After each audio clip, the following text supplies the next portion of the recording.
Checking the sound. Hey, do we have sound?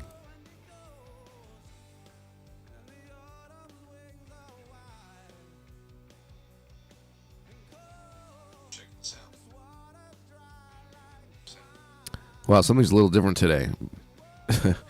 Of course, right? But I think we're good, right? All good.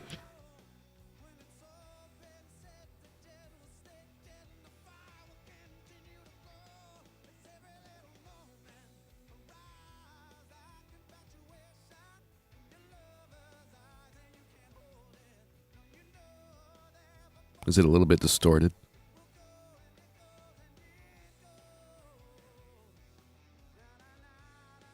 All right, that should be good. Checking. All right. We'll start in a few minutes.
The coffee is perfect. I made it with care. Cheers.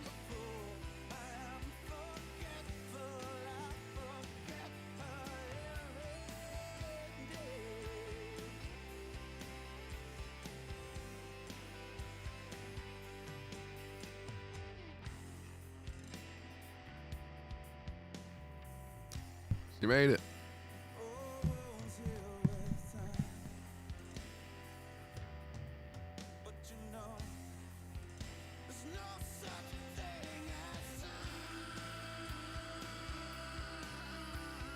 More coffee.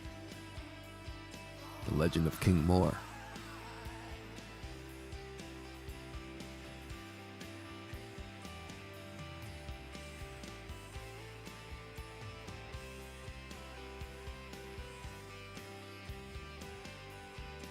I will officially start in 1 minute.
All right.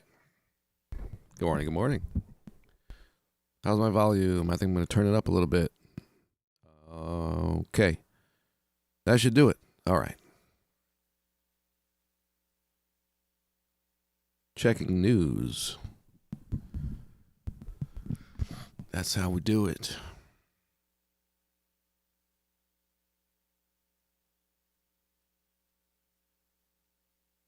Checking news. Today is Tuesday, February 9th, 2021.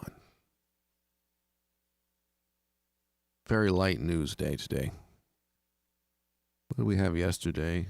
I heard about you guys getting setups. Oh, that Discord is popping now, right? Got your GU logs there yesterday. Some of you, yes. Australian dollar stuff. Very good, very good. I'm just getting caught up on news. Yesterday was very light. Today is very light. No medium. It's all light impact. No medium, no high impact. That's today. Just looking at the rest of the week. What is going to be coming? Some U.S. dollar stuff tomorrow. U.S. Nothing crazy. Thursday, more U.S. U.S. stuff. It's a light week. Okay. Light week. Which is perfectly fine in these conditions, as I've been saying. It's not like the market is sitting around waiting for news. The moves are there. We don't need no news. Tuesday, February 9th. All right, so, yeah. What's the next thing coming up? Light Euro, Italian industrial production. 1 hour. 3 hours, light U.S. news stuff. And then the 10 a.m. jobs opening. Light impact. Okay.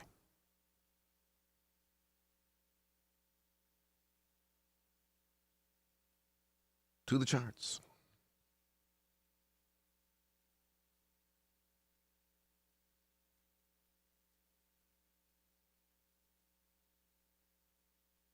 So I didn't trade yesterday, but I heard the news.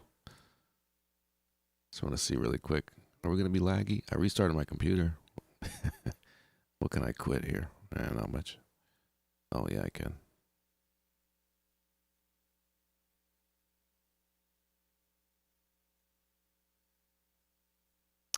Yesterday, the dip. Yes. All right, so let me get caught up.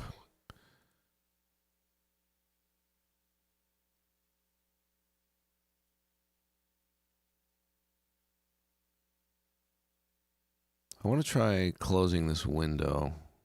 Actually, you know what I could do? Okay. That might be better. All right, so let me get caught up. Yep. Where are we in the big picture? I know there was a fib there.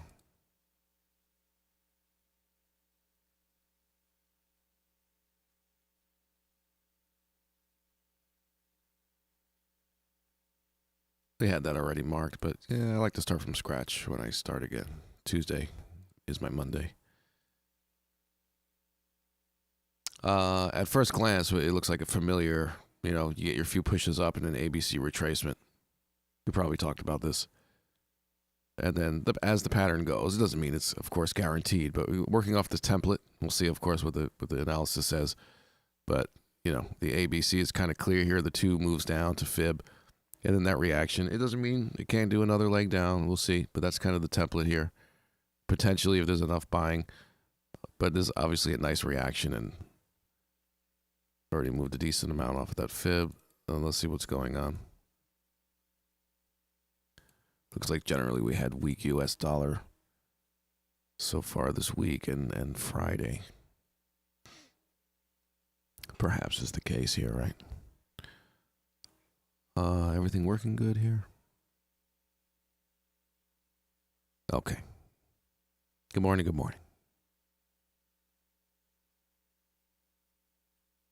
So when things moved up Friday and yesterday into today, Thursday, Friday, Monday, today, against the U.S. dollar. Again, I'm just getting caught up. I haven't looked this week. Okay, and these are obviously some very strong up moves that are not showing. A little laggy, but I can deal with it. Not showing enough weakness that we would even think about shorting, right?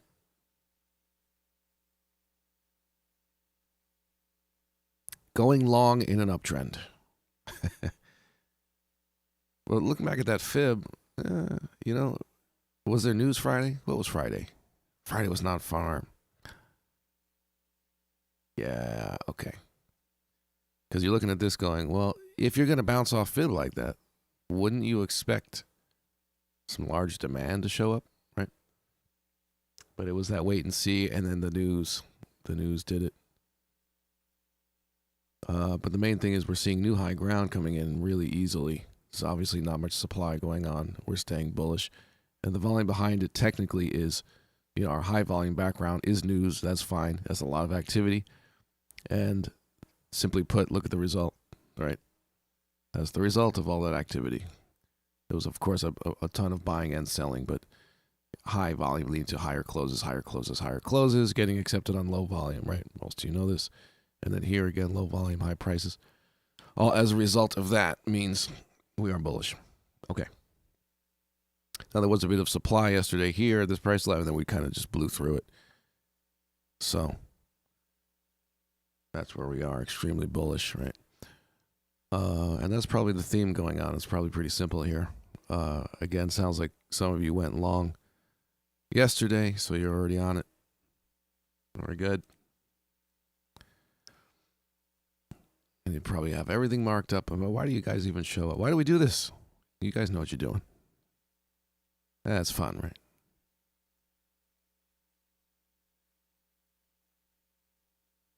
So going along in an uptrend.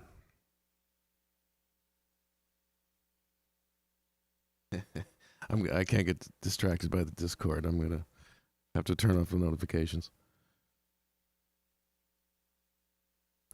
But go ahead. Have fun.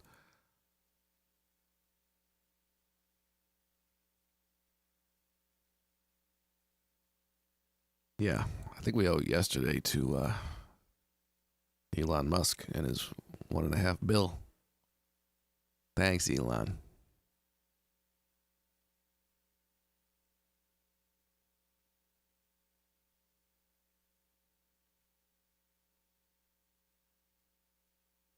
So we're in a bullish environment, and of course the classic trade for me is looking to buy on strength, and these are the levels I'm marking up potentially for that. As I say, in these situations, to judge where we expect things to go, where ideally we may want to get in, we can see the amount of supply coming in up here. Since we're up here, we have that information.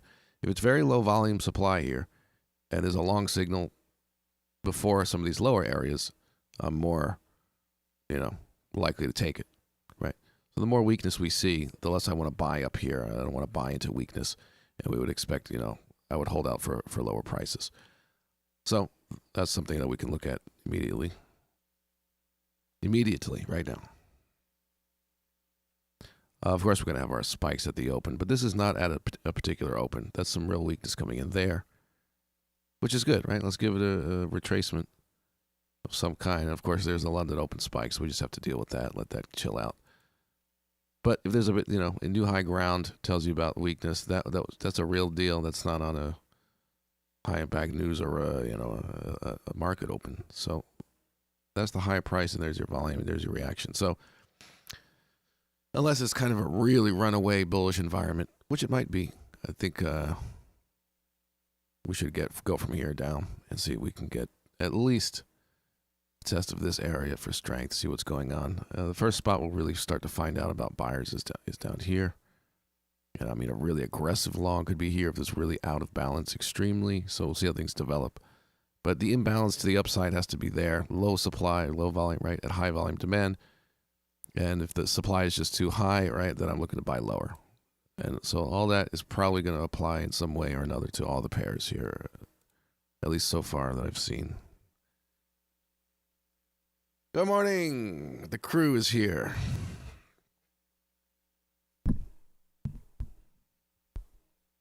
I was just saying, at this point, you all pretty much know what you're doing. But this is more fun, right? And I like the Discord. I think that's going to be really cool. Everybody's all excited. I like it.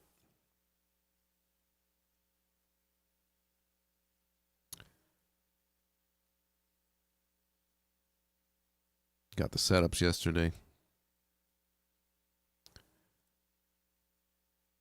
So let's see if that. I mean, that covers the basics here. If things change, we'll talk about that. But that's where we are. I guess I can kind of mark them up. Oh, this lag. I'll deal with it. We'll deal with it. There are some platforms that are just this slow. That's just how they are all the time.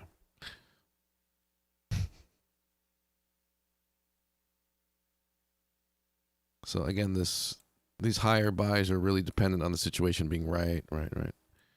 That's the more classic spot. That's a very high probability spot if we end up there.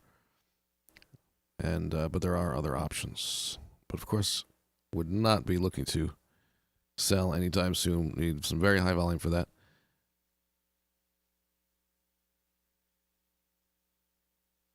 On to the pound. So that's basically going to repeat, I think, very similarly on a lot of these. Where are we on this?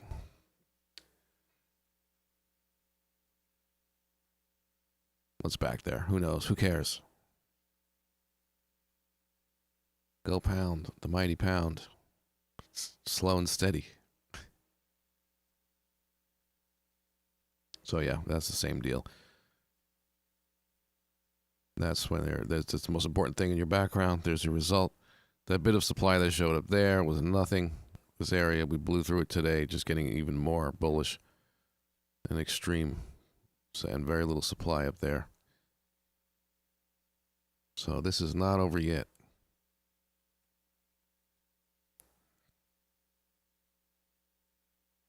So it's fibs, it's previous resistance turn support. 14 EMA is also a nice factor to have especially for some more aggressive stuff. Trends tend to bounce off the 14, so see how things react if it comes down.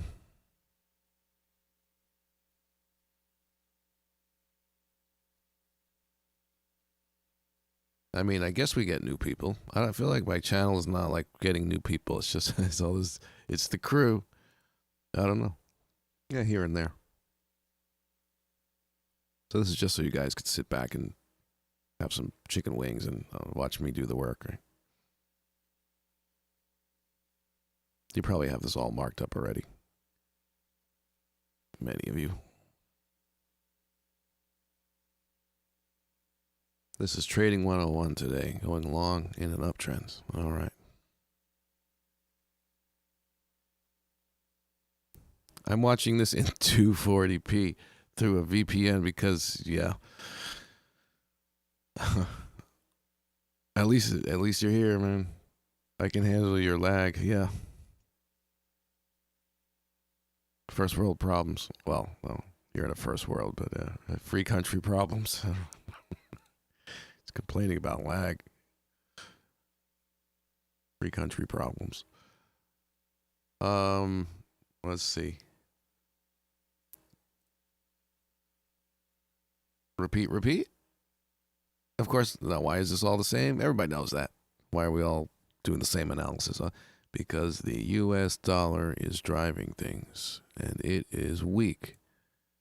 So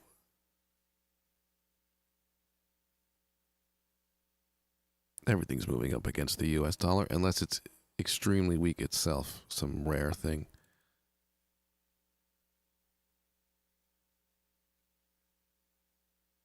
Weak and weaker, dumber and dumber.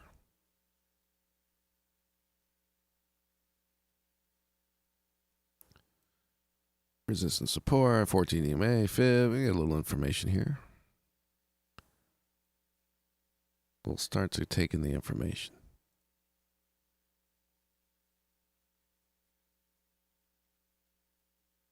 What else?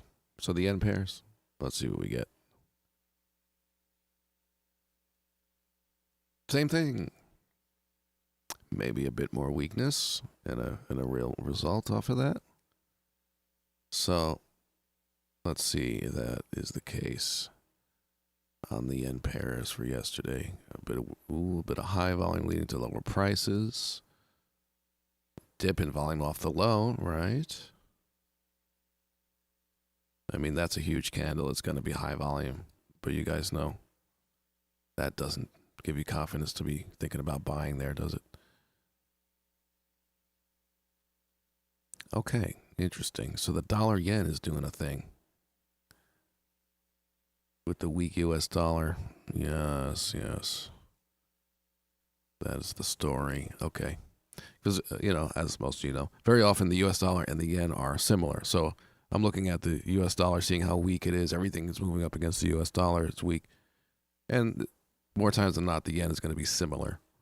Generally, things will be bullish against the yen. Different situation here. You see how different it is from the usual sort of, most days are not so eventful. So, yeah, very weak US dollar, but strong yen. Seems to be the case. Or at least not weak, not anything near that. So that's two different stories going on. Very weak dollar. Obviously, it's trending. We're in the middle of it. Dollar Swiss, I'm sure it's all trending down, dollar's dying. Dollar index. Well, that's obviously the story right now. I'm just getting caught up. Poor dollar. Dollar against the CAD. But the yen, not so much. It's not a correlated thing. But looking at these guys against the yen, it could really be reversing where you do have a strong yen, right? Now that was a really strong up move, and again, off of Friday's news. And we saw some weakness here. Now, it's not huge where during a trending strong move like this that I would want to be going short off of that. It's significant.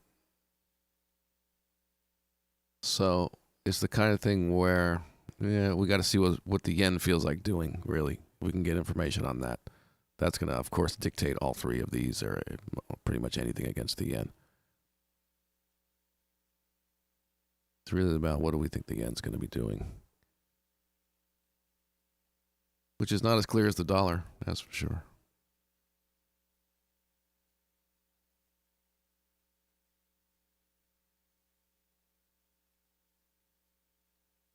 So the cleaner situation is with the US dollar stuff. Well, we'll investigate the yen a little bit more, right? What do you think of the yen? That's the question right now. But anything involving US dollar is down with the dollar. All right, hopefully we get the retracement. Looks like we might be on our way.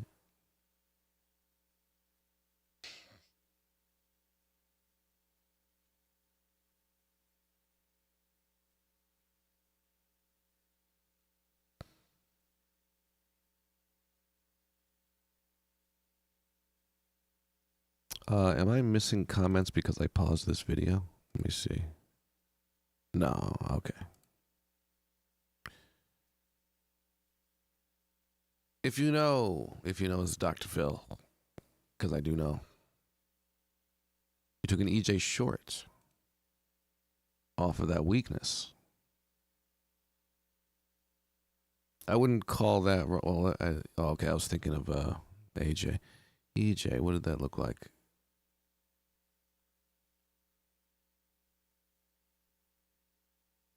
Okay, I see these. Yeah, you moved up as a result, but not very well. And these high volume points are into new high ground. And this was a sideways result, right? And then you get new high ground weakness. I guess that's your. This was just kind of sloppy, so I didn't focus on it yet. So I guess you're seeing some weakness there. It was a strong up move, but let's see. If the 5-minute is clean, that goes a long way.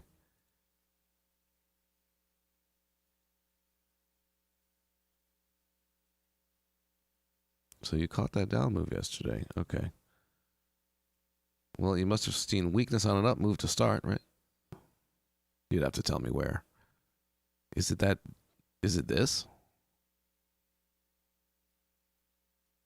That confirmed as weakness, and then it's no demand. I mean, it's not the traditional pattern.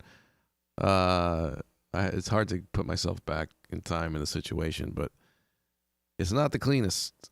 Not my usual. That doesn't mean I always do my usual. Lemonade trade. Well, looks like that worked out for you.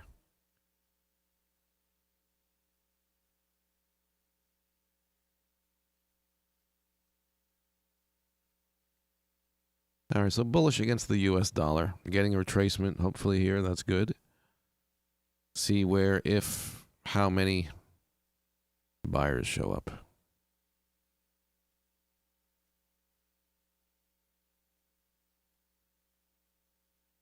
A very reasonable top to not really be worried about supply. We just got to move down if we can,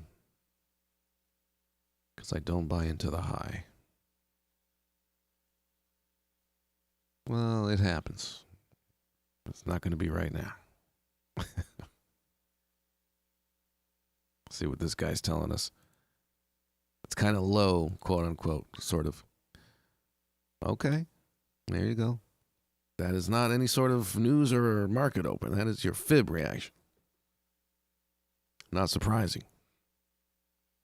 Buyers all over it. And I like, the hanging out at the high. Here's your high price, first of all, which dipped, right? Just think it's the opposite of weakness. No rejection. It's just accepting it. There's actually a balance here to the point where now it's just going to hit demand, hopefully big.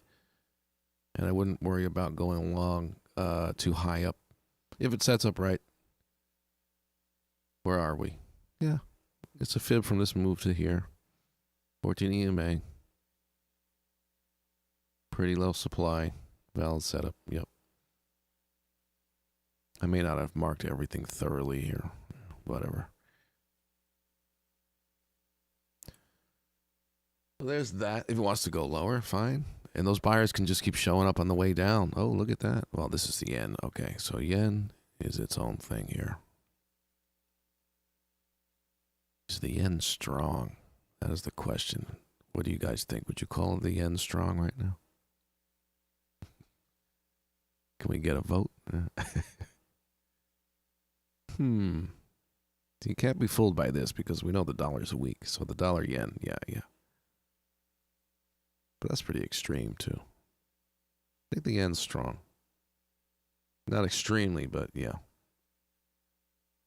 It's just really something to note because as we know, more days than not, it's similar to the US dollar, not opposite.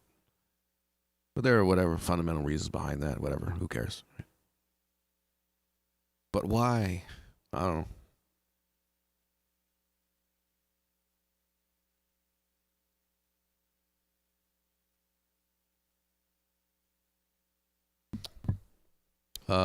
About the EJ. I thought it was bearish off the Friday. And then some weakness came in yesterday in new ground, but wasn't the clean. Yeah, not the cleanest, but okay. Got out without a scratch. You got the loot. All right, good. Strong enough to range against, not strong enough to move. Yeah, that's something. It's like kind of strong. It's above 50%. It's above neutral. That's about all we can give it.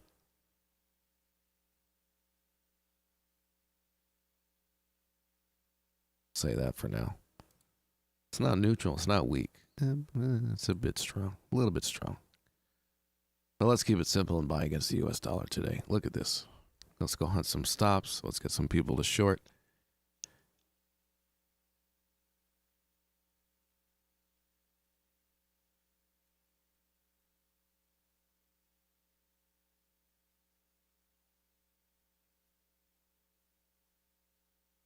Very good.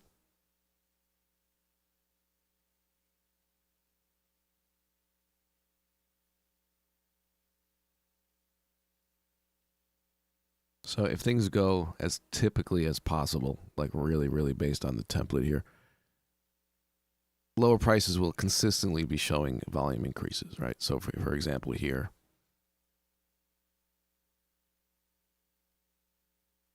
generally whatever you want to call lower prices, new low ground. They haven't seen in a little while. So even on the way down to a setup, right, that's kind of tells you what they're up to, what they're doing, how aggressively they're buying. And of course, we can go look in here because it's about price areas, not time frames. And the 1 minute says Not so much. Nothing crazy, right? This one spent the whole minute down here. I don't know about the first one. Not a lot, which is good. Have them wait for lower prices, right? That's really what we want. Not a buy frenzy fight to get in because it's so bullish. If we could chill out and get lower, that would be good. It'd be really completely out of balance down there. Just high demand. There's the ploy. Strong enough for. Oh, okay. I'm caught up in the chat. All right, good.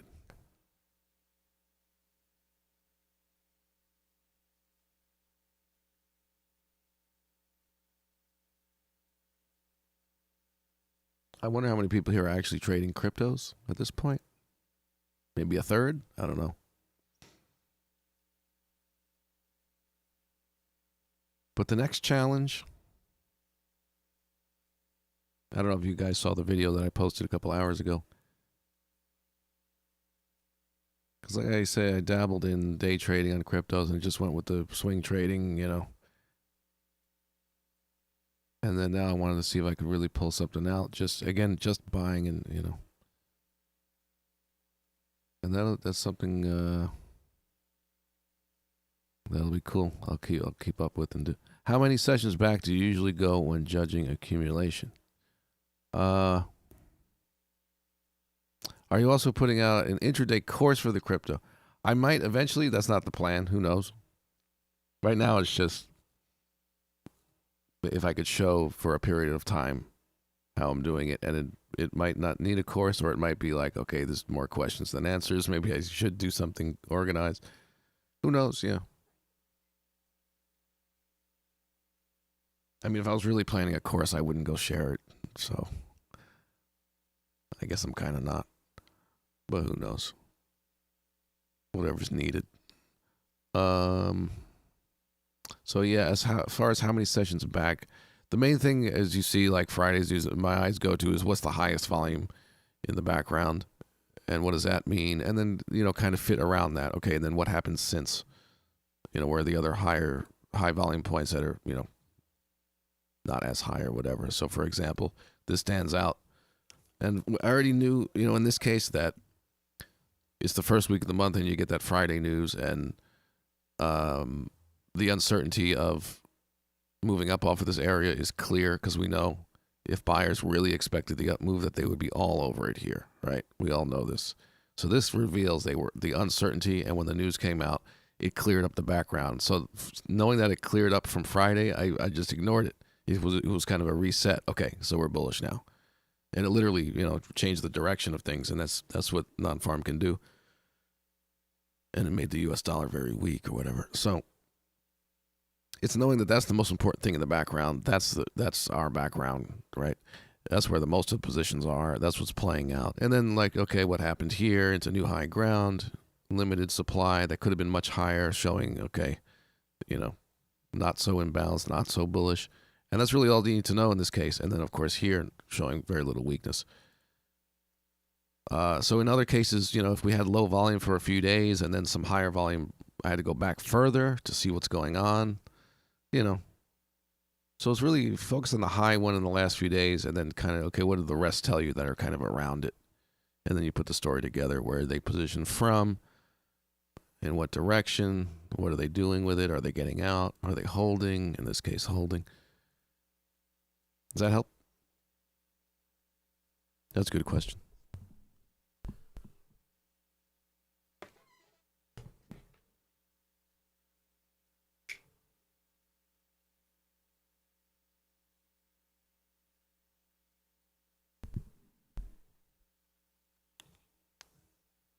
Which broker do you use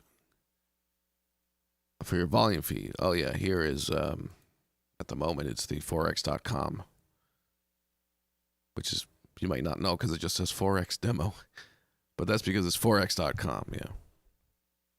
That's the feed I'm using at the moment, which is, it turns out, happens to be, not because of it, but happens to be the actual broker I'm trading with. On my phone is where I really do it all. But I could have a demo, of course, from anywhere, as long as the volume feed is good.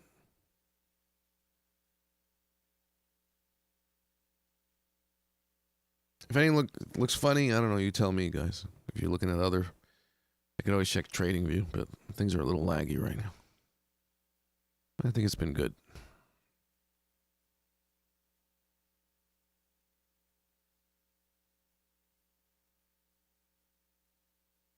Helps. Okay, good. Are those institutions trading against each other? Who?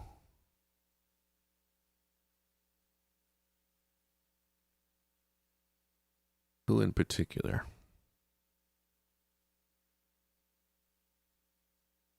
You're saying, do they trade against each other when you see strength and weakness or something? I'm not sure.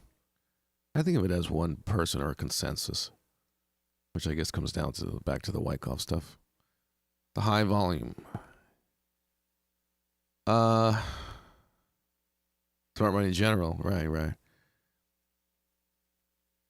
Trading against each other. When you say against, like competing, yeah, I guess you could say they're competing, but they act similarly.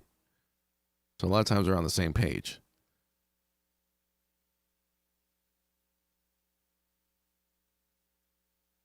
I guess that's what you're asking, right? I mean, I think everyone's competing, but then there's that smaller percentage with more capital that does trade in a similar way. Yeah, that's the composite man kind of thing too. Yeah, when I first read that, I had no idea what that meant. I never understood it for so long until I realized I found myself looking at smart money as basically, for the most part, one entity, but there is certainly confusion sometimes. There is certainly lack of consensus that does show up. We've seen examples of that. But in a clear situation like this, or think of it as the consensus creates one opinion in the end. It's one consensus of what's going on. Okay, they're buying at this level. This is what's going on. They're expecting a markup from here. It becomes a one answer to what everybody's doing kind of thing when they're all on the same page. Yeah. It's not New York Exchange versus London. Nah. It comes down to trading properly, trading smart. Who's the best? Everyone is potentially your enemy, I guess. It's just like, I don't know, call it an IQ gap, I guess. There's going to be, I don't know the stats in real life. I'd be curious about this. Getting off topic. That there is 10% that are just trading so much better than the rest. And they're similar in what they're doing. I don't know.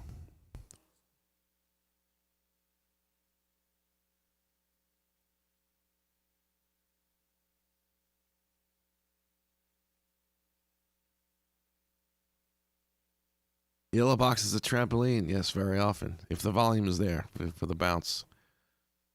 Okay, so we've come down. We've seen what? A bit of activity. That wasn't initially into the low ground, but there was our increase, and we popped up as a result. But we didn't see any huge rejection of these immediate lower prices, right? No. Okay, that could be a Euro thing. Wasn't there Euro news in 20 minutes? Whatever. It's light stuff. This is saying we're going lower, right? Okay, good. In a more daring mood, I would take the low volume breakout. This is saying we're going to have the retracement, right?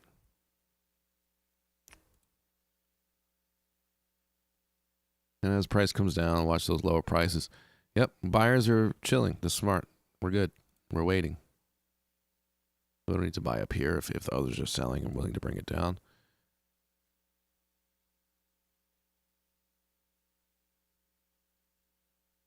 Okay, here's a 6-way overshoot.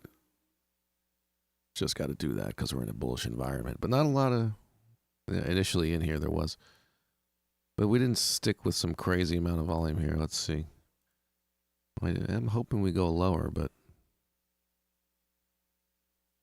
watch, it's going to be the Australian dollar again today. And we'll see what goes on. Would like to get lower or at least see more focused strength off the low. Is it really time to go up? I'd like to be convinced. It's likely going to be a correlated situation with the dollar pairs at least. Yen is another story.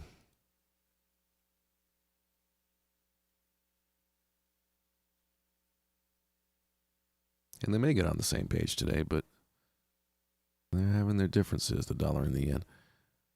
Again, a little more weakness on these. And looking at, now it's going to tell us about buyers here. Australian dollars, a bit on the strong side, but nothing crazy. And now we're finding about buyers. So, yeah. It could be a strong yen happening, right? Not much buy activity, suggesting any sort of reversal here. So if we continue down, right, suggesting strong yen. Strong yen, almost makes you want to short the dollar yen, which of course I don't really trade. I use it for information, but that thing is friggin' bearish.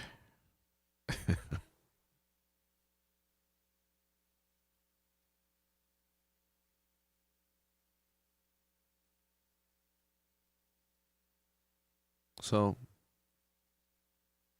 it's kind of weird, but yeah, just because it's so rare. But shorting the yens, if I can get some further confirmation of weakness, especially if we're going to bounce here and we're not seeing much strength as we just saw, right? And we bounce and get weakness again after this. Again, maybe the high volume today that comes in a little later is weakness again, right? No problem shorting there.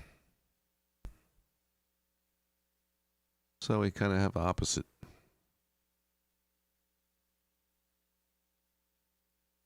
Between the dollar and the yens. So that's an option. If we're going to bounce here on the yen pairs, we'll see where, when, if selling comes in and weakness comes in. We already see lack of demand at lower prices, so that's a start.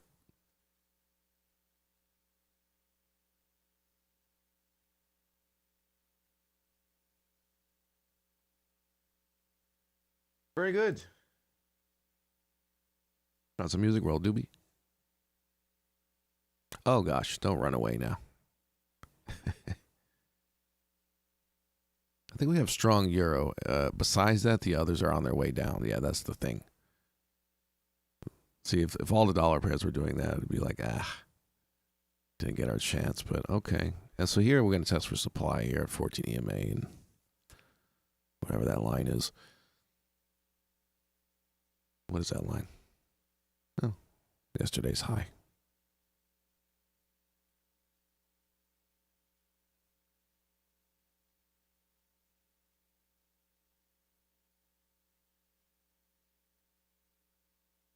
So if I see low supply here, I may put a position on. Is it really time to move up on the dollar pairs? I'm considering it. What is it, 15 pips from the high? Ugh. Are we doing this? Well, if it blows through this area, it's really going to kill the risk reward. I'm not buying into that very high of the move. If we can stop and pause here and maybe even see a double bottom, but maybe not. This is going to be high volume here. All right. It's not going to force me in when I'm not ready. It's a strong Australian dollar thing. Okay, wait. Pound is on the weaker side. They're all kind of doing it. Am I convinced of the situation to be buying this high? Right? That's the question. Oh, gosh.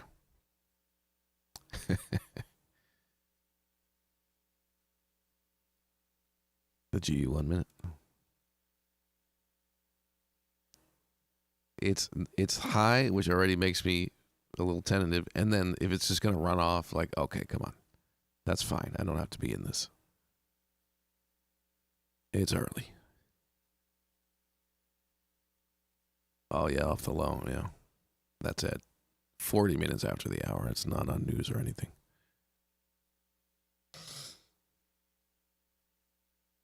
Yeah, and then we have this result. Fake break. Good thing I didn't short. I wasn't going to do that.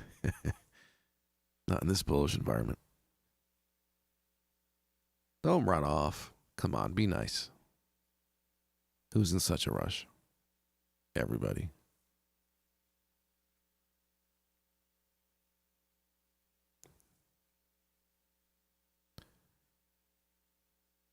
Put on some music, World Doobie. Again, I always feel like pressure. Like I want to, just out of kindness, I want to get a trade that everybody profits from. I like it's very satisfying. But so that's if I'm sitting here by myself, I'm not gonna be like, oh, I can't get in this move. But I have to stop doing that. The extra pressure, because trading is very sensitive mentally. So if you'd like to take an overly aggressive long entry that I'm going to pass on, you're free to do that. I say overly aggressive because A, it's close to the high. And why do we worry about that? Because supply could be lingering here in large amounts. And remembering where smart money is positioned from. Earlier and lower and much better than you would be. Much better. They could dump it all, which would cause you a loss, and they would be just fine taking their winnings. So you would not be locked into their whatever happens to them happens to you outcome. That's what we want, right? If we go lower and we see them pre-positioning and building up positions, right, after such a high, then, okay, they're reaccumulating. They expect to move up. You align with that, right? I always repeat that when it comes to these FOMO situations. Right? It's a FOMO. Don't fall for it. Hey, if it goes up without me, that's fine. That's my style. I'm not going to do it. We'll see what happens. Oh, my gosh. I wanted the lower zone to add to my GU long. Okay, yeah, maybe some of you are still long from yesterday. Good. There you go. Didn't see much weakness. Right? Looks like you should have been holding, so that's good.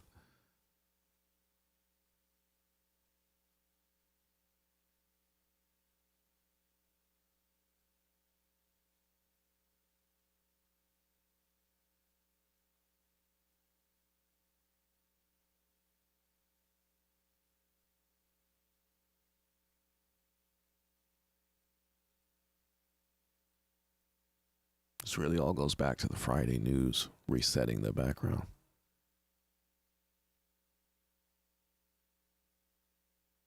Well, there's always the end pairs if I don't like the spot that those are in.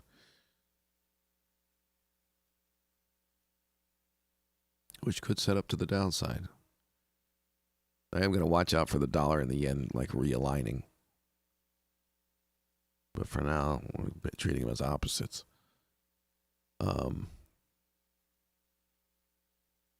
There's likely to be some correlation where, for example, the dollar pairs could, if they move up without me, okay, they go for a leg up. And so do the yen pairs to some extent go for a leg up. But then at some point, the yen pairs could set up for a short. If we still are looking at that strong yen situation.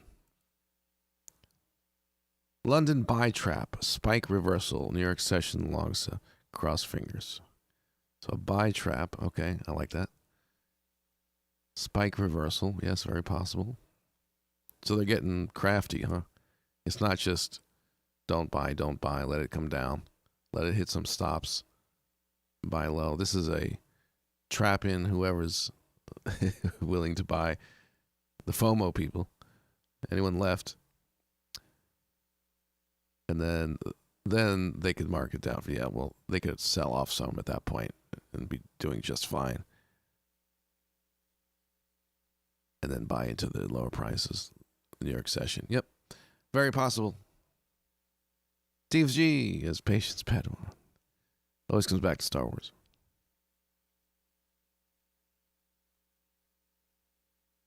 Yeah, I'm officially here for live chart analysis. The way I see things. That's all I could tell you. The live trade calls, if I take something, I'll tell you.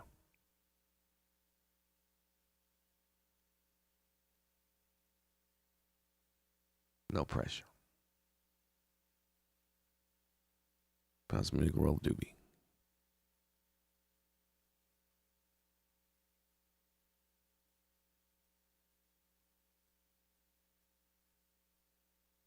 That's a lot of volume into higher prices. Okay. Whatever the outcome ends up being, just facts right there, for example. That's the highest volume of the day. Not on news. That's real deal stuff. as price moved up and now is getting squashed down. What does that say about supply going on up here, right? If I was long and I saw that right now, I would not be too happy. Good. See, I want it to look really bad because I'm not in it, but that's bad. It's not the biggest candle in the world. Why so much volume, right? It's got sold into. All that buying was still going on, but then it got sold into as well. That's the highest volume of the session. Now, if we come down as a result, ooh, gotcha. Is that a gotcha bar or a candy bar?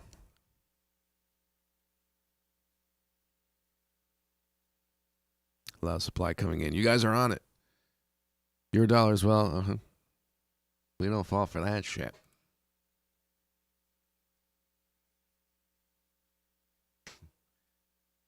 Yeah. Who knows? Maybe it'll turn bearish, right? Maybe we get climactic weakness. That's how you start these things right there. Maybe we get some climactic weakness and we short. Nobody saw that coming.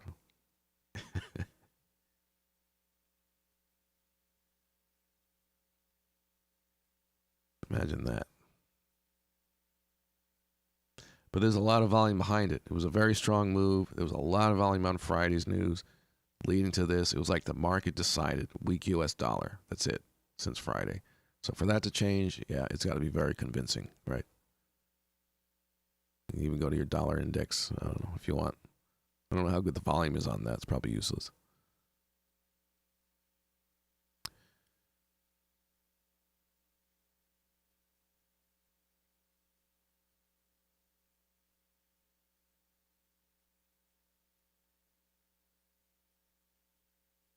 Where are we in the chat? Shafix.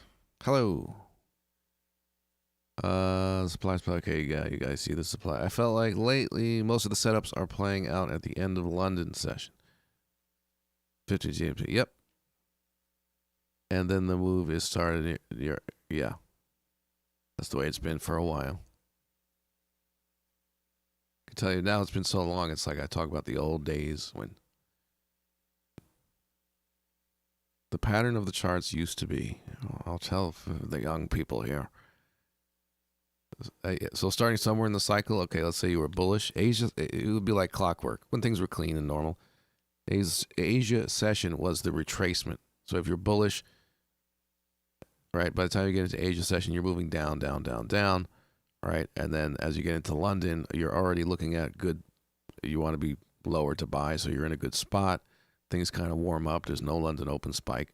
And you see where it settles into the strength and the setup.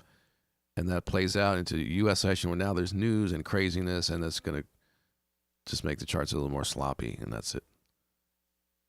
That used to be the way. If you get on a U.S. session, you already missed the setup most of the time.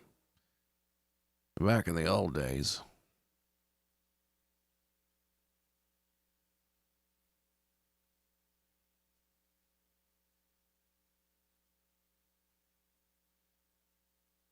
If we see weakness now on 5 minute, we have to wait for 1 hour to confirm his weakness question.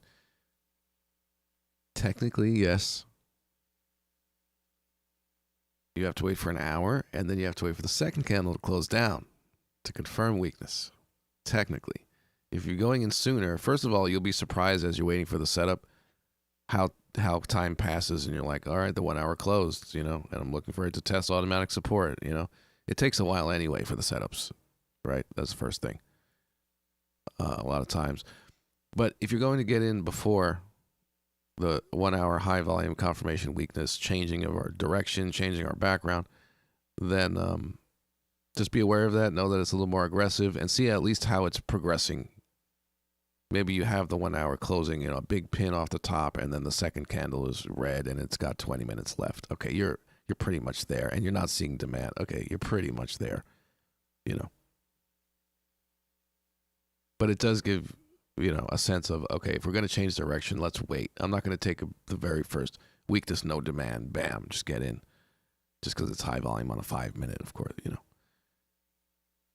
So technically, right, but doesn't mean I don't go in before. It depends how things are looking. It's got to convince you. It's a reversal. Let it convince you. You often take advantage of the retracements to a fib level. They seem to work more often than not. Yes. I'm not sure if you know my method or who you are. Some people show up and I know them and they have different names, so I don't know. But if you don't, yeah, the fibs are very much a part of the method, and I use the 50 to 618 levels, and that's what those boxes are. So I use it as a zone. So it really just for trending environments. I wouldn't draw it in the middle of a range, but more times than not, we do have fibs to draw. And just from the previous low here, for example, and here, and those are areas of thinking it as potential buy setups. Very common.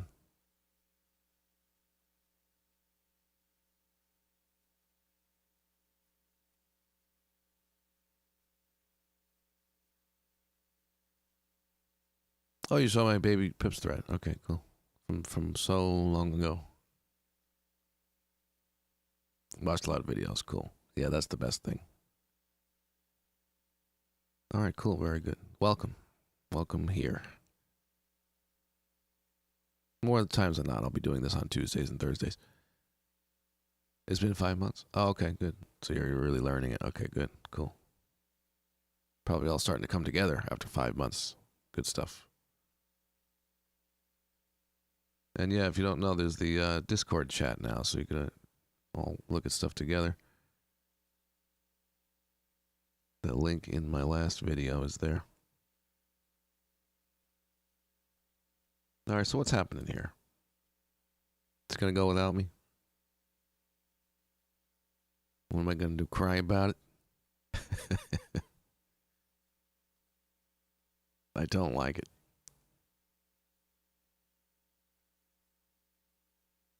It's one thing to miss a move that's a proper setup. This is very dangerous.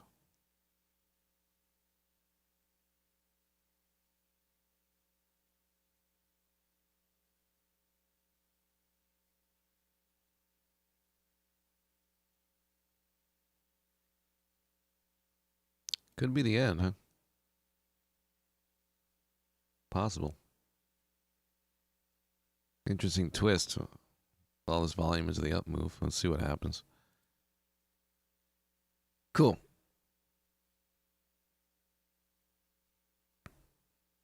Yeah, it's in the description on my last video that I posted today. Yeah, so Amar, who is here today with us, had this idea, and I think it's very good. But now we have a central place for everybody. It's not ready yet. The Discord, yeah, it is. Or the video's not ready yet? What's not ready yet?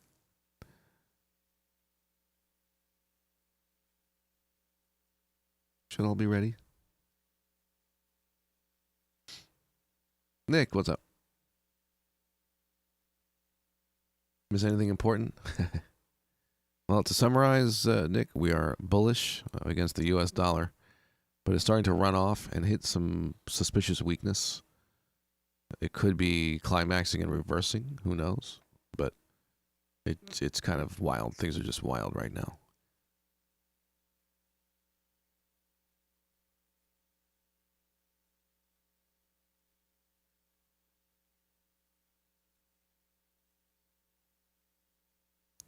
It's all about the U.S. dollar. That's the action. Now, what are we doing against the yen?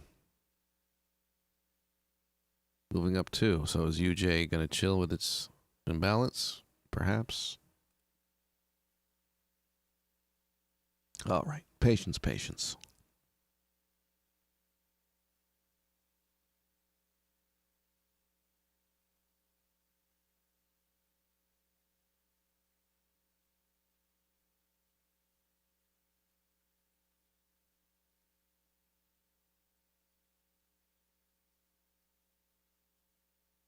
That's very climactic behavior. Of course, it's wait and see.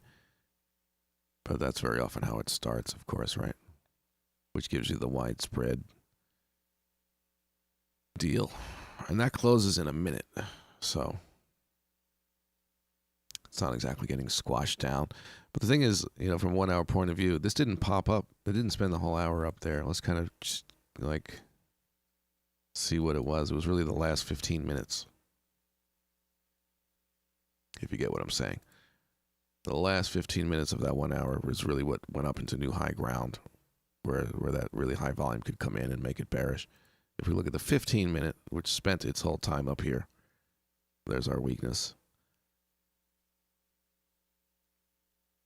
which I would not want to short off of, right? In an uptrend, that much weakness, nah. But an interesting move. It's being pumped up.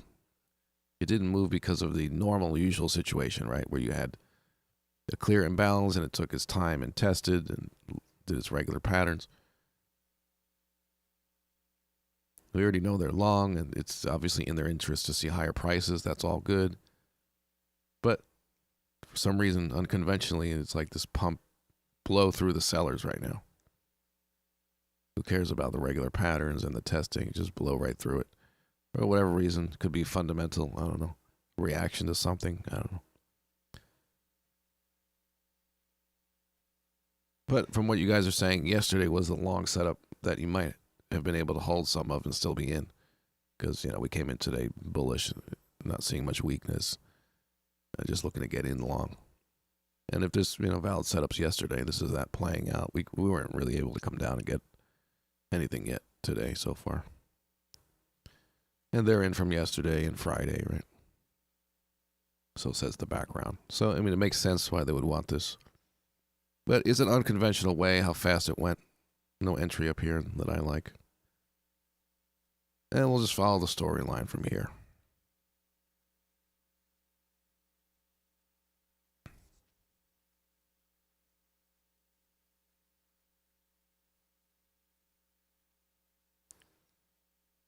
Oh, okay. Counter trend trades. Do you often take counter trend? Trend is defined by, let's say, simply put, if we're talking about the recent direction that we're in the middle of, the high and low structure on the 1 hour the 1 hour chart, right? In the last few days. So just to define the same, know what we're talking about here. So obviously, we're calling this an uptrend in the short time frame. What are we in the middle of right now? Day in, day out, day trading. So if that's an uptrend, then going short would have to be, like we're talking about now, if there's climactic weakness, right? I'm treating it like a downtrend from that point. I'm looking to sell on weakness, right? So trend-wise, price wouldn't actually change and start trending down first. I'm able to see this, what you would call an uptrend, and be able to go short if there was high enough volume weakness to start off a setup in this upper area before it really shows up as a, so it's trading with the background. Sometimes you can have what looks like a range and it's not a trend at all, right? Just sideways, but there's a lot more strength than weakness that I'm really looking to buy only, So it's volume and what's going on in the context of the pattern. But if I'm going to short while it's an uptrend, I need a lot of volume. It's got to show up properly as weakness, either into higher prices, which is the most typical, right? High volume weakness, climax out at the top, or some sort of activity that goes on. Sometimes it's on news where you get that really high volume leading to lower prices that are just not showing demand. And even though you got high volume weakness now in your background in that way. So the trend doesn't always show up first, volume leads the way, right? That's what you were asking, right?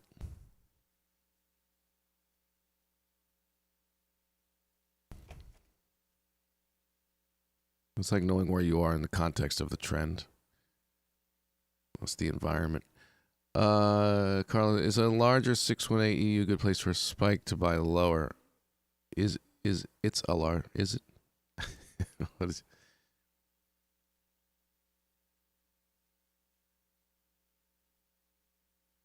Well, I have these marked for the moment, but the fibs are wrong now because we had a higher high come in, so I have to update them.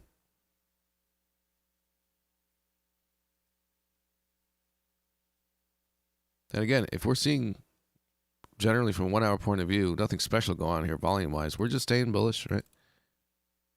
It's early. Like some of you guys are saying, the plan that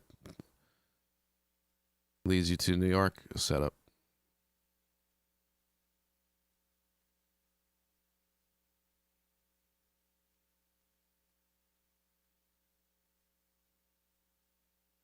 These are close together, but at this point, where price is now, if that's the high, I would want to have that marked to see how it reacts.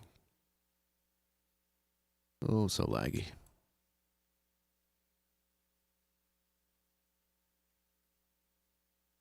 And then, of course, you have this one. Am I drawing too many? I mean, that's an obvious swing there. You know, that's yesterday's low. Clean swing there, right? It's like wishful thinking fibs. Well, I'll just draw it here because that's where I want it to go. But yeah. This is nothing as far as the high volume up here. Again, the hour didn't spend, but we can look at like the 15. Get some perspective on it. The 5 minute. 5 minute spikes are pretty good. Fairly high. All right, come on down.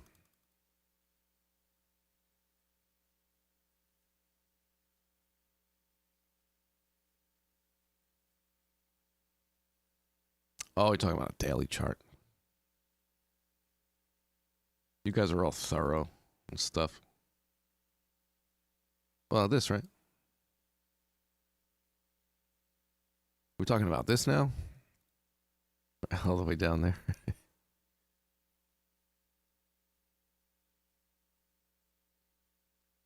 Yeah, the ABC followed by a fake break. Very possible. I would want some weakness so I could sell it to that point, but may not get it. Okay, good.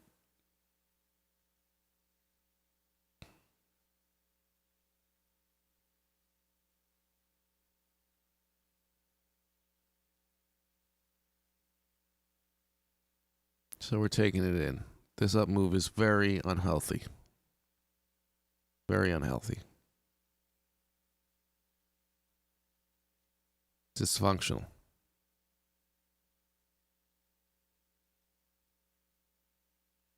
And by that, I mean large sellers are around, and they are there more than you would know if you didn't know how to read a chart.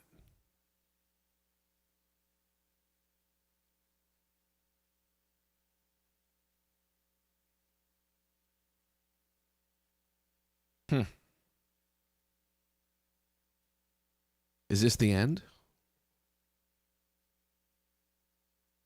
Friday, weak dollar? Yeah, that was then, this is now. Maybe things change. Things go up and down. That's right.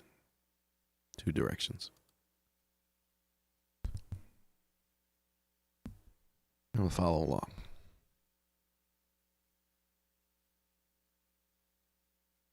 Chad, no? All right, I give up.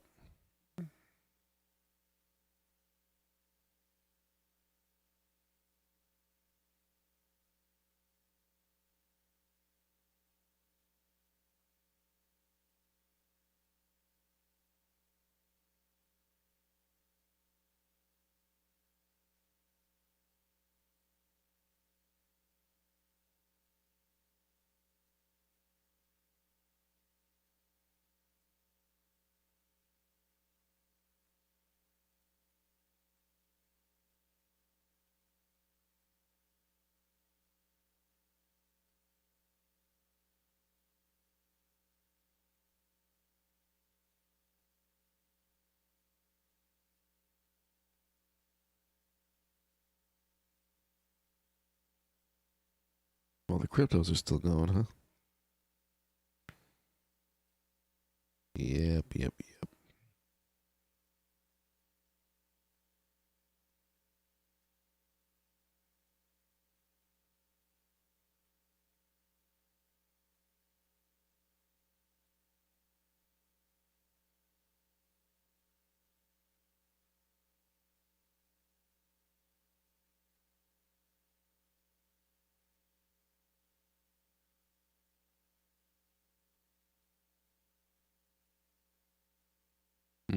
Look at that.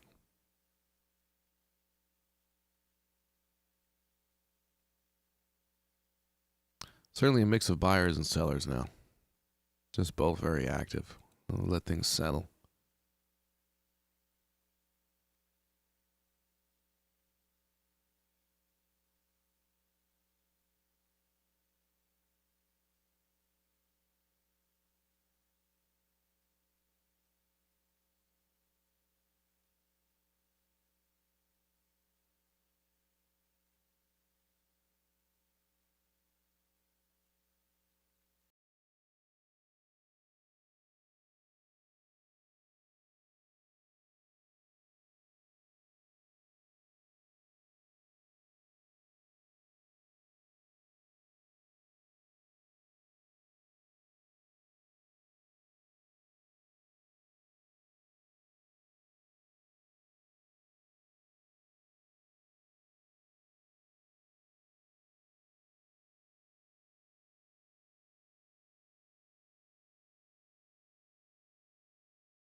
kind of all over the place.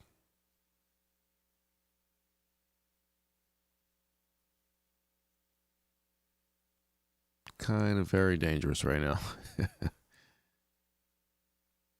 I'm always just going to want to get a trade during the session because I want to get good trades with you guys. I can't get rid of that. I just accepted it now. But anyway, this is very dangerous in my professional opinion. Very dangerous. You can just imagine getting into a trade, right? Setting a 25 pip stop or something, and then just spike, bam, you're out. And again, just factually speaking from the chart,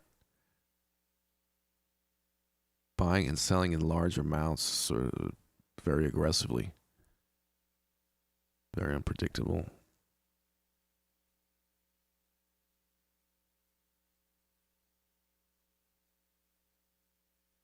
It's also interesting how bullish, for example, the euro dollar was with very little supply into higher prices and simply just wanted to buy maybe aggressively. And then when we get higher prices now, after London Open, it's that way higher than the open spike. That's real deal, right? That's new high ground. And then again here, lots of selling. It looks like chart is saying they're starting to get out, right? We'll see how much that really equates to in the end, and from the overview of the volume on it, right?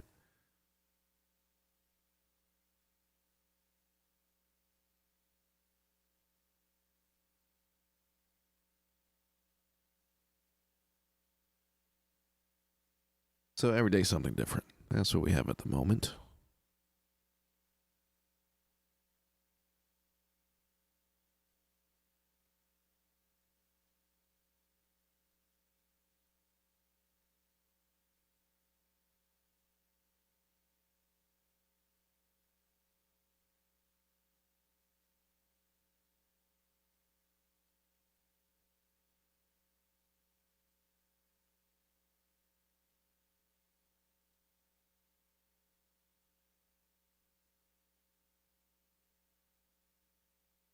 All right.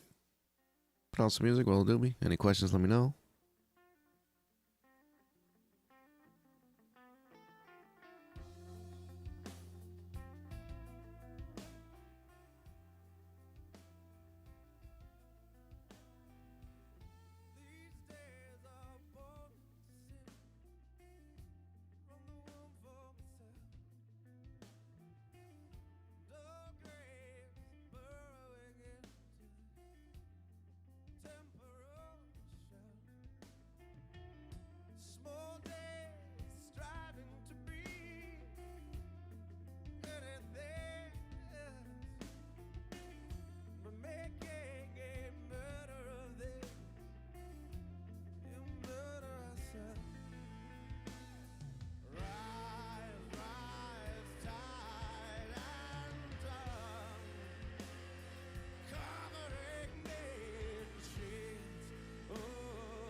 Just getting caught up in the chat.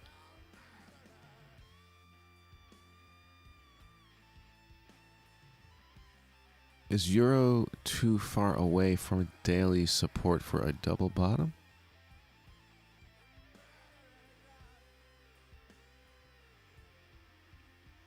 Double bottom?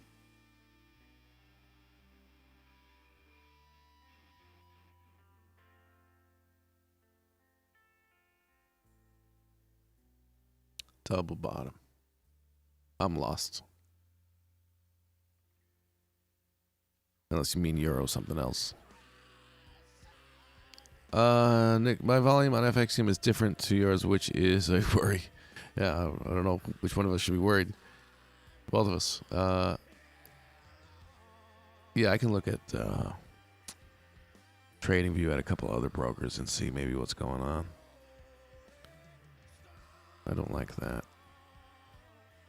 You want something that's going to represent things as a whole. The bulk of brokers should be really similar.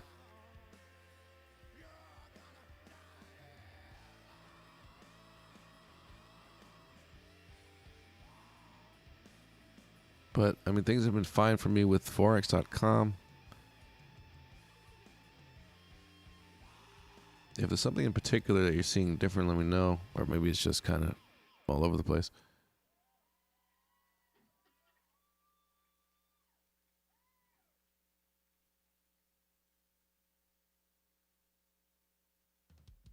I'm going to attempt to open up my TradingView with all these applications running. Just double check the volume situation. Oh, look at those cryptos. Oh my gosh. Ethereum. Let's go.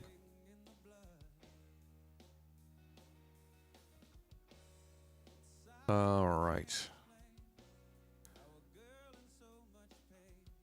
What do I have here so far? Okay, I got a euro dollar on FXCM. I'm going to compare that. I know you guys can't see it, but I'm just on my trading view looking at FXCM.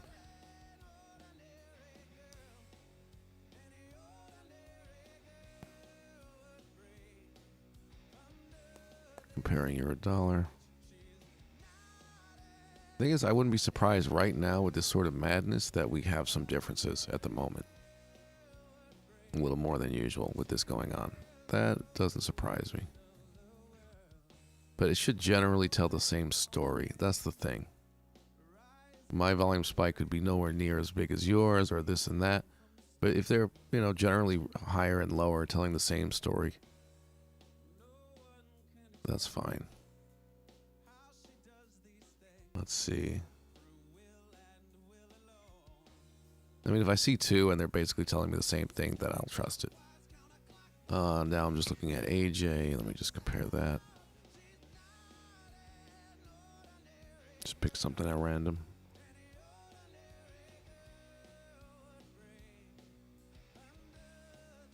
Where's the highest volume? Highest volume is there. That's the second highest. If I go FXCM, has the high volume, and that one isn't the second highest. All right, yeah, a bit of a difference. Yeah, off the top. For example, there. This is a bit lower on FXCM than it is on Forex.com. Well, if anything is looking like it's getting to a setup kind of situation, something I might think about is happening, might think about getting in, then I'll double check things, see how it's going on multiple brokers. All right, that's the best thing you could do. If you see a second broker or even a third and it's backing up the situation, then nothing to worry about. If things look very different, one confirms a trade, one doesn't, then it's like, kind of figure out what's really going on, check some other brokers, right? But that's how it is.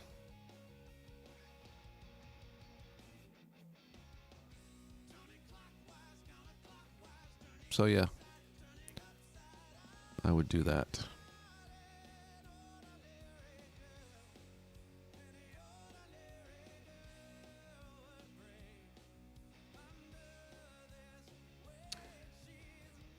Where are we in the chat?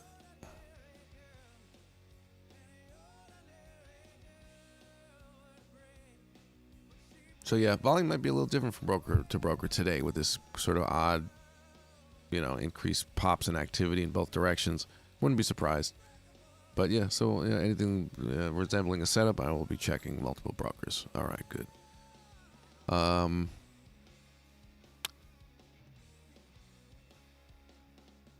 At top spot with high volume, does type of candle matter? Does type of candle matter?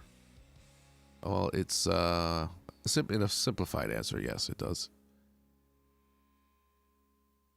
If we look at the dollar pound now on the 1 hour, there's high volume, but the candle closed with a pin to the downside.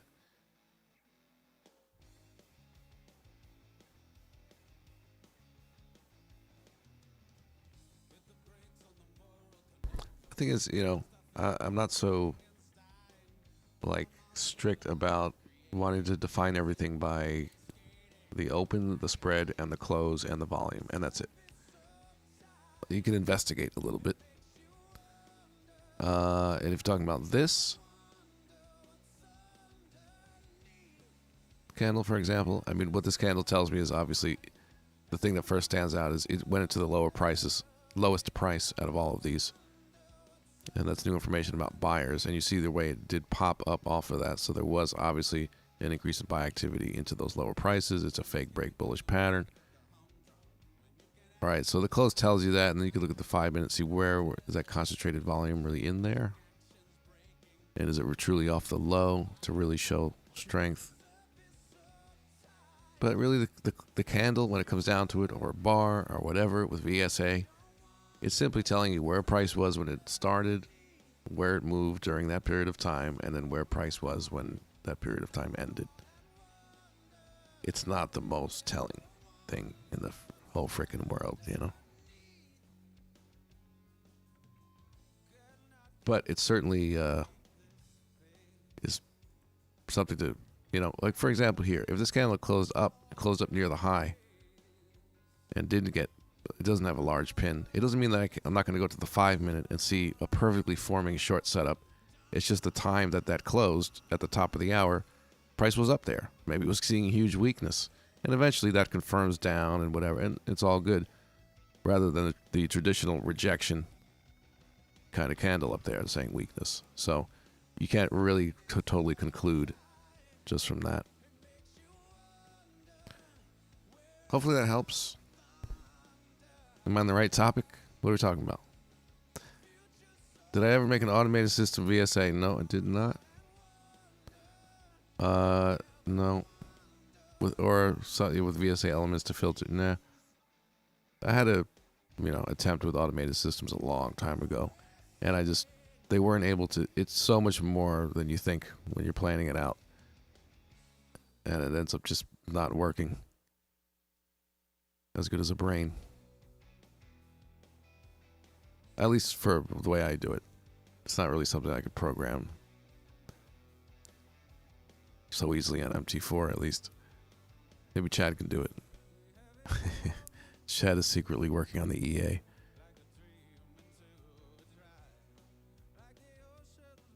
Yeah, exactly. The method would be, difficult, impossible to code. EAs won't read the background like a human. Yeah. I mean, even auto fibs, some of the basics. Just getting to draw the fib right wasn't happening. A couple of different coders were using zigzag, and no, it wasn't working. I couldn't even get the basics right. Where are we?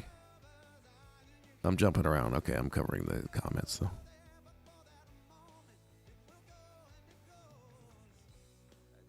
High volume at the top supporting the background. What is that in reference to there?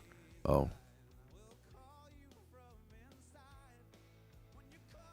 Oh, as my example. Right. Yeah. And that would be backed up by, again, the 1 hour is just, a piece of information, a perspective. But you look at that same exact information from a different point of view with a little more detail. And then you can get in the price areas and see exactly where things are going on. And weakness should be into higher prices within that 1 hour candle and so on.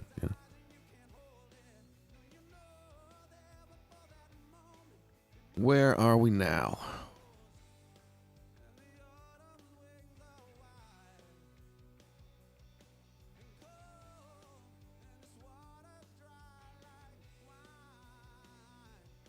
The untrustworthy uptrend.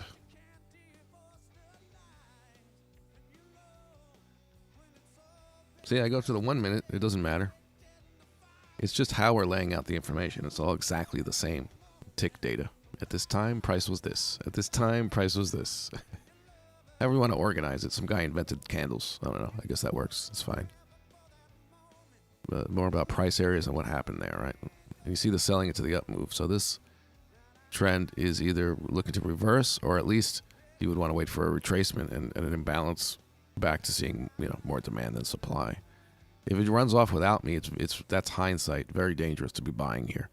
This is literally those long setups that a lot of you took yesterday. Go back to Friday off news, taking profit, banking it. It's party time, right? Apparently. Now, to what extent? You look at the 1 hour and you see how much activity is it? It's moderate. I wouldn't say it's over, but we'll find out. Right? So the 1 hour gives you that overview. 15 minute, you know, what's going on up here. It's not climactic, but it's certainly there. It's a healthy amount of volume. So there's some selling going on. It's all about following the storyline, what's happening at certain price areas, knowing how they behave. I seen XRP. I'm losing track. What's XRP doing?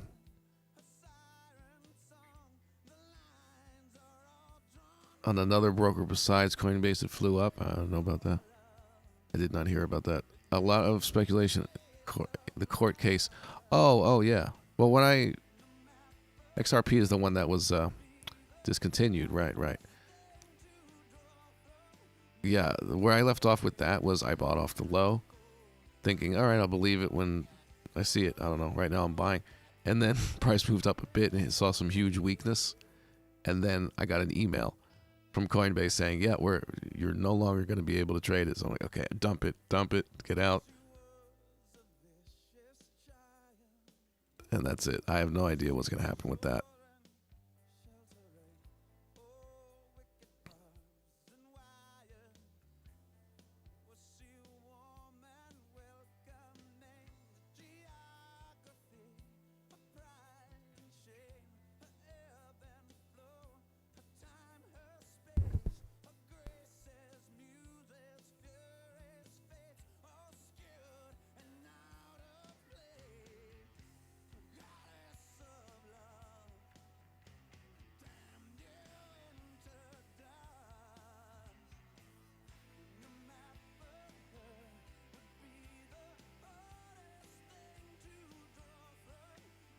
See what's happening right now.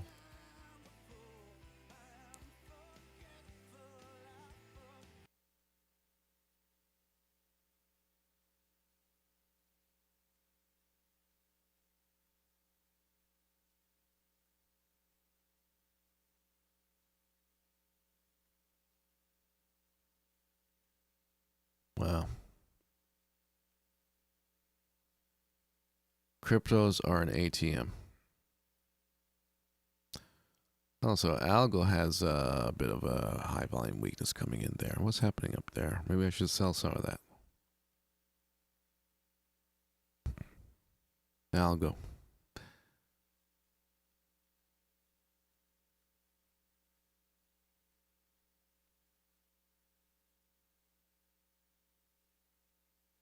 Let me see the last. I have my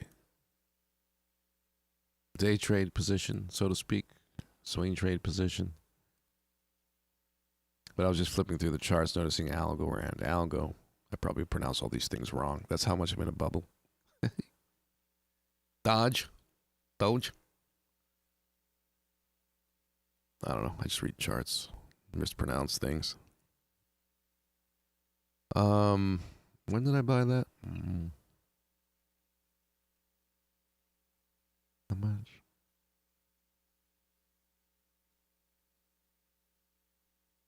Last time I bought Algo on the day trading account was at 7 days ago at 6.66. It's at 0.9. It's up like 30% or something. And then I bought some at 8.7. And now we're seeing that weakness. Yeah, I'm going to sell a little bit more of that. I'm selling off some algo. And then also from a swing point of view, probably going to do that. I know you can't see the chart. You can't see it, but, you know, you can look at it. May sell off a fifth of it or whatever, a quarter at the most. Depends where you are with it. But I want to listen to the chart on that.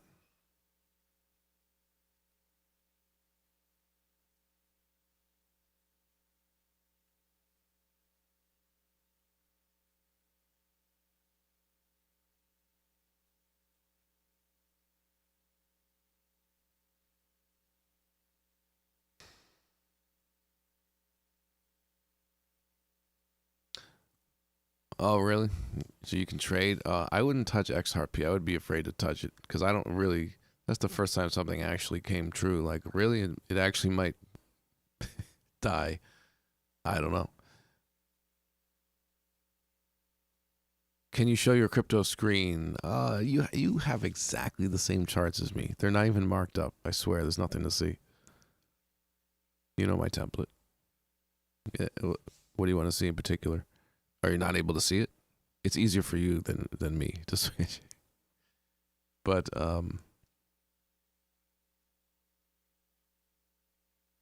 if you look at the 4-hour algo, the amount of sell volume, the amount of volume off the high is quite huge.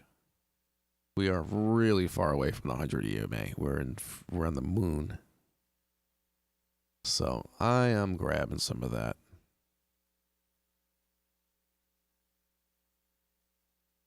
Yep. Thanks, Algo. That was a nice ride. Grabbing some of that. You're just lazy? All right, it's easier for you. It's high volume weakness on an uptrend. You've seen one, you've seen them all. It's really high volume, really high.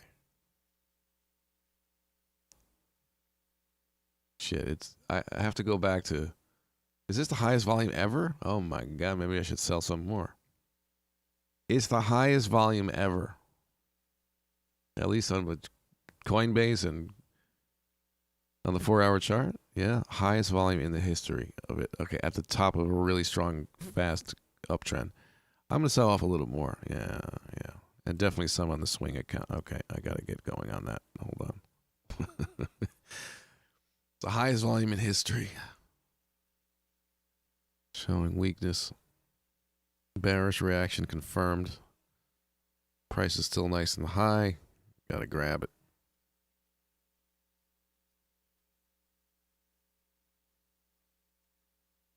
But anyway, if you guys all look at your algo 4-hour chart, obviously, textbook, get your profit, payday situation.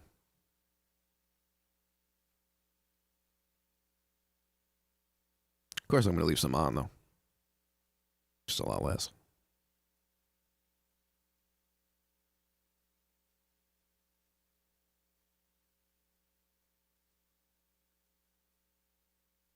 And the crypto action is for real out here.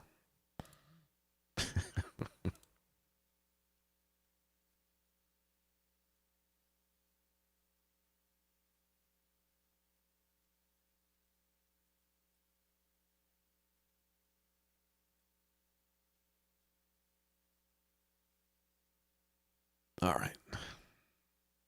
Yeah, I still have to do this.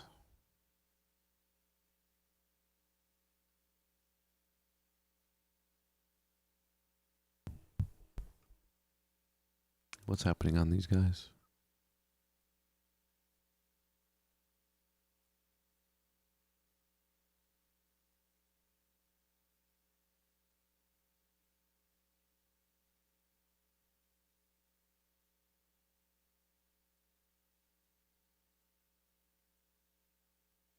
So I'll just get caught up. blew through a lot of this stuff. And we're still seeing weakness coming in. The buy frenzy is on, but it's not something I would chase. If we start to see lower volume into high prices and start to see strength, fine, I'm still looking to buy. But with this much weakness up here and these higher prices, again, that's the highest new high ground happened right there. That's what we got for volume. So supply is still happening. It's just that buying is aggressive rather than a proper imbalance. But again, it's all fine if we get a retracement and buy. Just buying during an uptrend. It could come around later in the day, as it often does.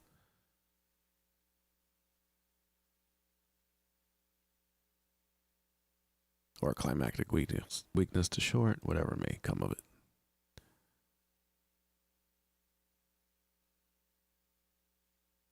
The yen pairs.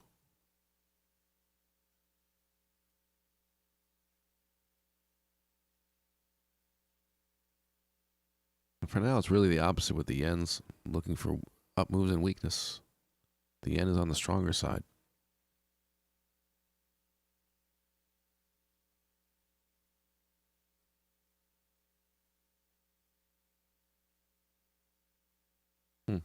Well, there's some up move and weakness.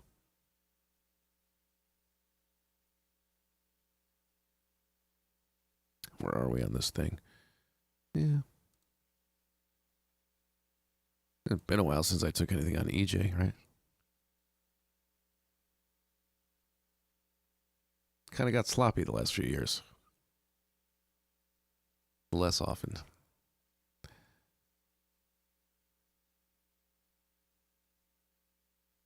But that's London open spike, right? Besides that, we're really not seeing any issue with strength down here. We know the yen concluded is at least leaning bullish to some extent.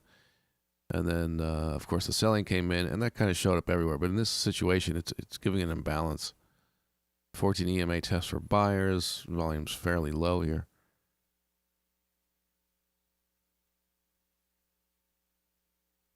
And that's the very first little fib retracement off of the low today. Where would I put my stop? What would I do? It's not the cleanest thing in the world, but it's there, isn't it?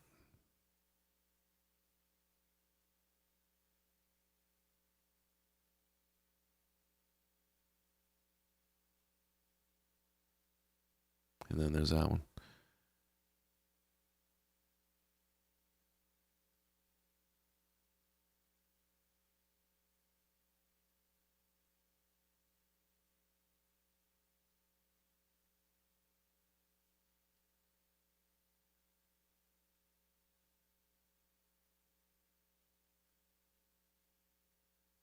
You got a short.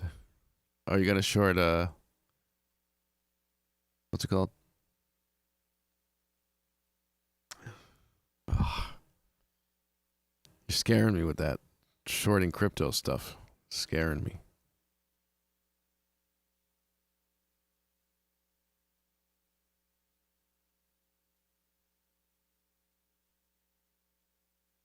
Algo. Why? Because it's the highest volume in history on the 4-hour chart, at least from what I saw. Ugh, scaring me. All right, go ahead. Do you look at what each coin does, utility over? No, not at all. Do you focus on the technical check? Come on. What am I? It's like I know anything about anything. I don't know shit about cryptos. I just know how to read charts. I don't know shit. It's funny, right?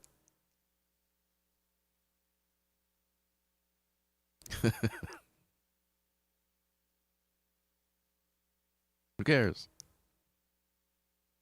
In fact, I purposely ignore. Well, as far as the utility of a crypto, I didn't purposely ignore that. Yeah, I've dabbled in checking things out here and there. I get the idea, I guess. Not really my thing. That's cool. And of course, fundamentals or whatever people are expecting to happen, or this should happen, or that should happen out there in the world. I definitely don't want to pay attention to any of that because they're not just chart wise, they're saying, fundamentally reasons. But then you have things like, PayPal starting to accept Bitcoin cryptos, and then you have now, Tesla supposedly is going to accept cryptos as payment, from what I heard. That's real world stuff, if that's true. It is true with PayPal. And yeah, it's happening. So outside of charts, maybe that matters, but really it doesn't. I would only still listen to the chart. But I always said if real world demand starts happening, then it's going to take off. It's not going to be this casino crap. There'll be some real demand out there. That's when it's going to go. And yeah, here we are. Yeah, it shows that you don't actually need to know. Yep. And it might be better not to. Not as far as utilities of it. That's fine. There's no harm in learning the utility of the crypto. But as far as anything else, yeah, it's better not to know. Maybe affect your decision. Keep it pure. That's me. Maybe you got some inside tips. Am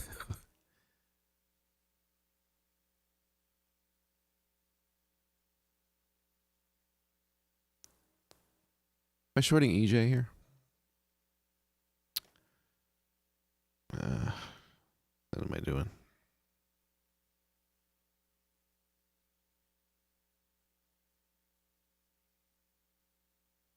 Yeah, what's the stop? Oh, gosh. 80? Oh, that's not bad at all. I could do the old enter small and look to add. Technically, it's there. This volume could have been higher or whatever, but the high and low volumes are in the right spot. Am I putting something on this? I'm considering.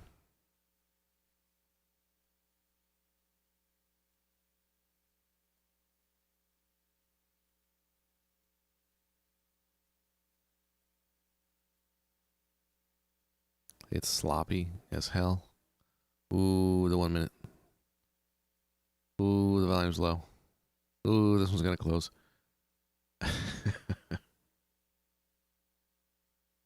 EJ short, huh? Stop above the high.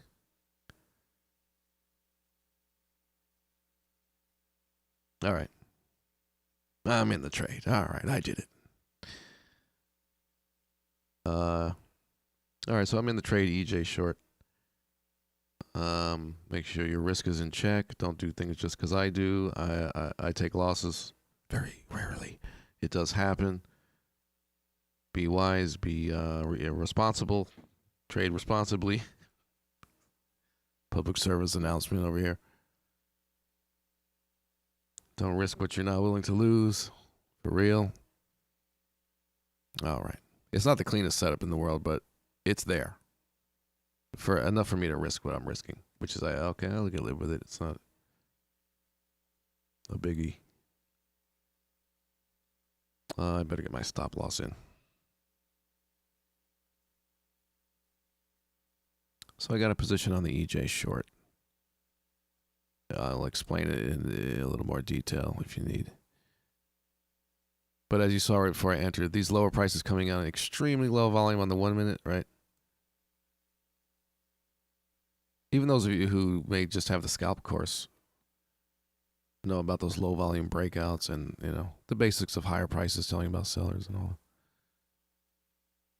But that is our push through, basically automatic support, whatever with titles. We get what's going on.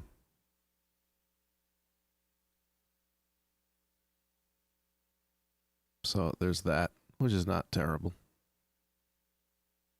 1 minute. Yeah, I like the dip on the 1 minute down here. Okay, so stop loss.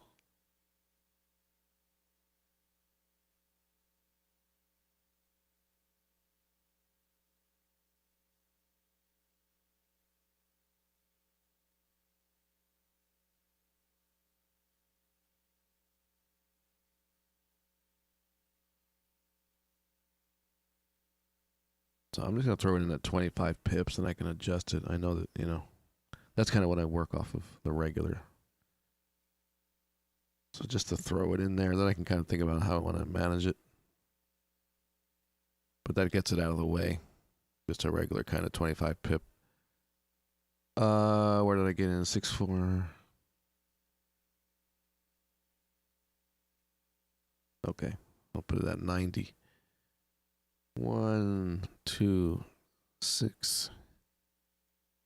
90 is my stop. All right, 25.7 pips.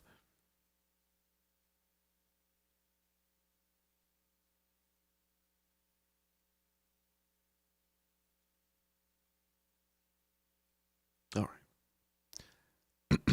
Not the cleanest, but it's there. It's worth me having something on it that it's not too crazy.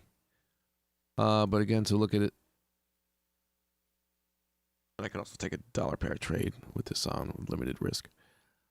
But we are looking at the stronger yen, as we talked about, and then this. Lower prices down here, by the way, dropped on volume, which is very important to note about this background. And then also all this volume, the result was easily going lower. And those prices not showing much demand at all there. And then the pop up. Well, we have this now lower low, lower high structure. The volume's backing it up here if we're seeing weakness to go down.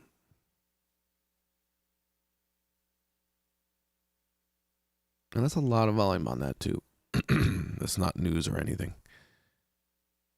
And if this stuff looks a little low, right, it's still the highest volume of the session all through here into the fib area. And then you see the result of that now, right? So it looks kind of low because that's so high, right? But that's all sort of increased, certainly over an average. So that works as far as, the more activity, the better into this area, as we know.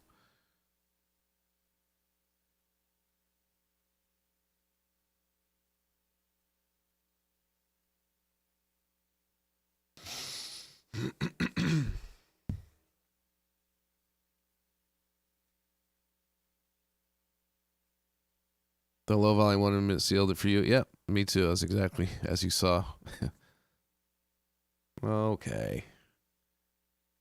This I won't regret. No regrets. That convinced me. And now this is closing lower, right, into new low ground on some nice, good, just regular hanging out. No sign of strength.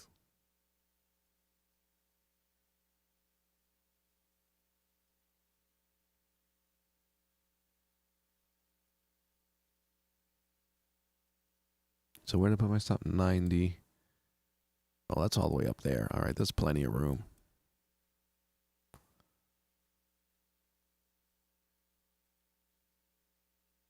Might not even have to be all that, depending on the plan.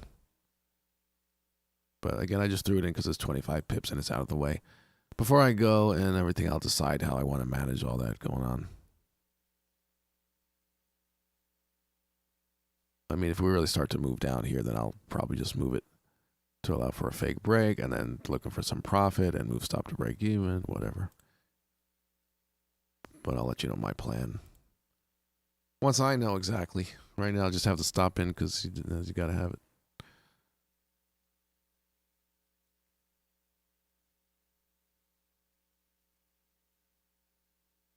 And looking at the other yens, let's see how similar. All right, that's falling off a cliff. No issue there. AJ kind of going sideways.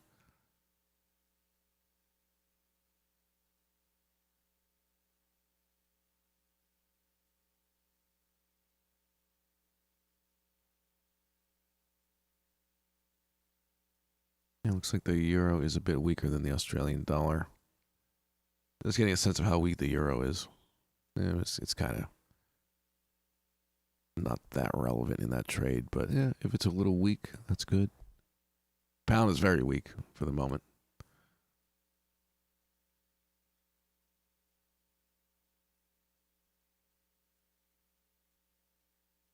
At least on the yen.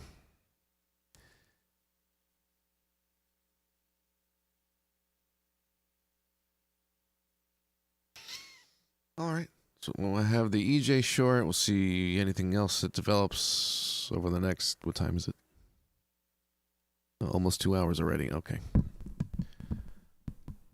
I'll probably, hang out until the top of the hour or see what's going on with the trade as far as managing. And end the session soon.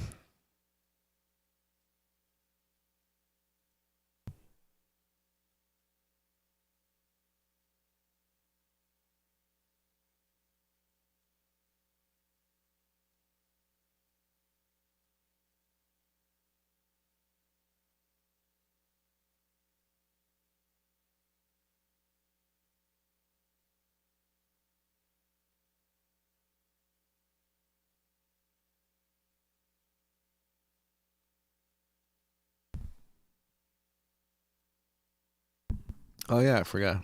Are we doing that today? Oh, my gosh. What's it going to be now? The podcast topic.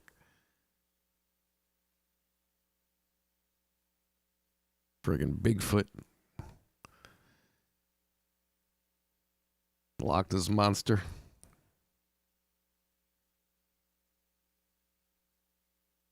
I have no idea.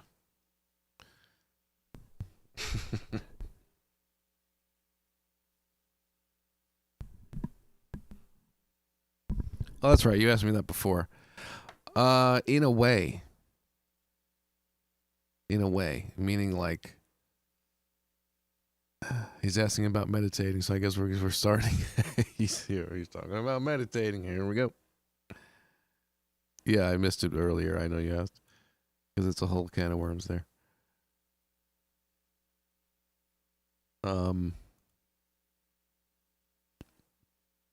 It's kind of like, for me personally, to answer that question, I will tell you, when will you be doing the Crypto Daily Trade sessions? Crypto Daily. Oh, yeah, I think I'm going to figure it out. But I wanted to put it out there and get any feedback if people want to see anything, whatever. But I guess generally I'm just going to be keeping track of what I'm doing and show how, and as things come up, like what I'm doing in this situation and that situation, and keep it, maybe, hopefully I can keep a consistent flow of videos to cover it as I'm dealing with different situations there on that account. Figure it out as I go. But it's not going to be like a live session. I'll just be sharing it, the results as they're going and what I did. That's the idea right now. Okay, so you meditate about yacht life. Good. Nice. Yacht rock.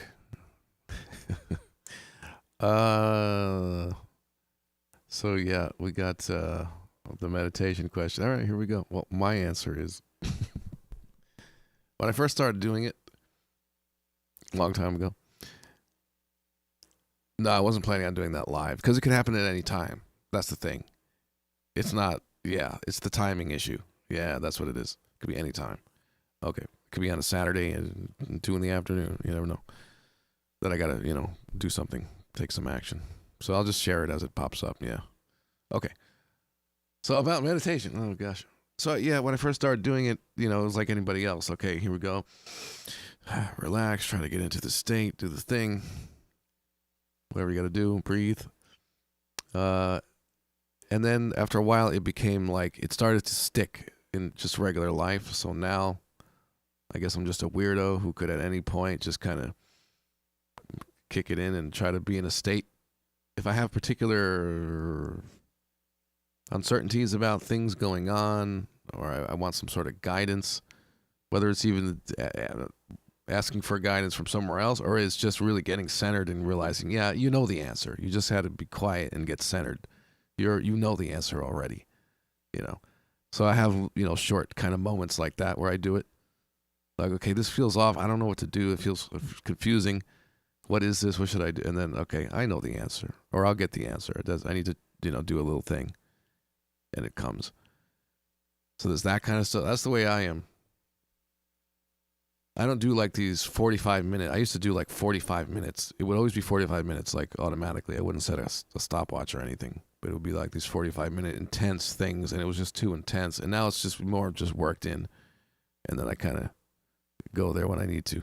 Steve G, nice. A lot of people do. Surprise. Is this the big secret of the world? Like, a lot of people meditate. Okay, cool. You got to find some escape, get centered. Like I said before, it's media and entertainment doesn't really give you a great escape anymore that feels like it used to. 10 minutes? Yeah, whatever works. Your mind is probably clearer after. Things don't seem so stressful. You're a little more confident in your conclusion about things, what you think, what you want to do, make of it. It's like an aligning cleanup. 15 minutes per day, yeah, nice. A lot of people.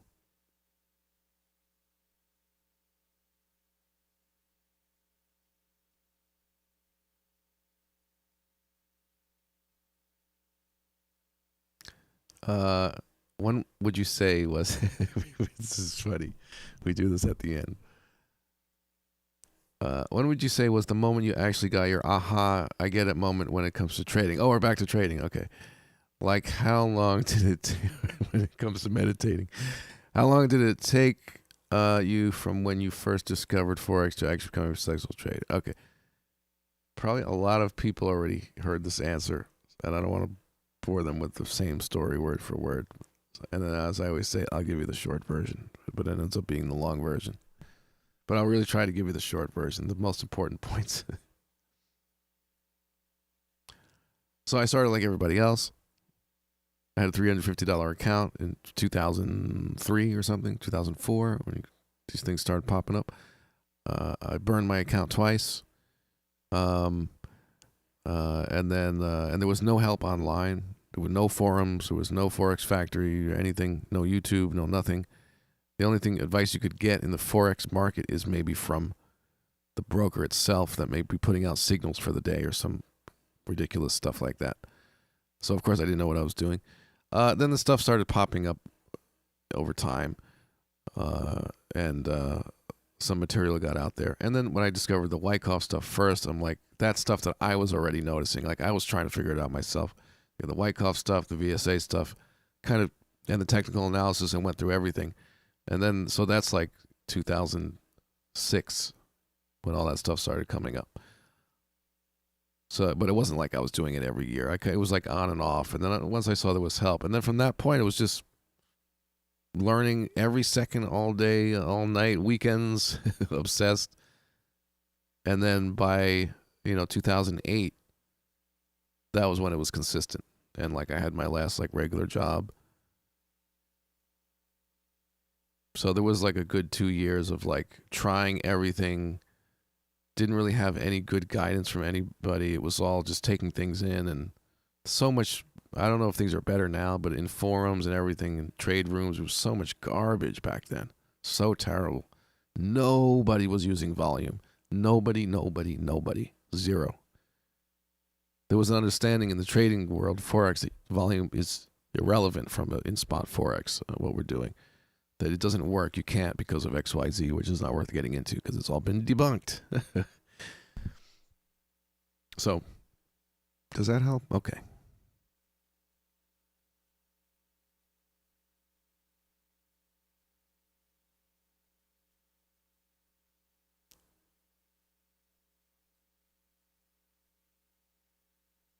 The really like intense time was 2007, 2008.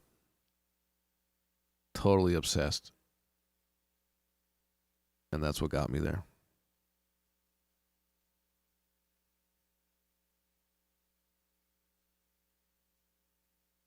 Cool, no problem. What's going on with EJ? Yeah, it's sitting there. Any news coming up? It's top of the hour. Whatever. It's all light stuff today. Let me just check around and see what's going on. What am I doing in a trade in this freaking market? Look at the top of euro dollar. All right.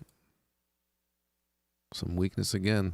They're getting out of those long positions. Facts, right? They just are. They keep getting these higher prices. They're selling off what they bought yesterday, along with some of you guys bought yesterday, what they bought Friday.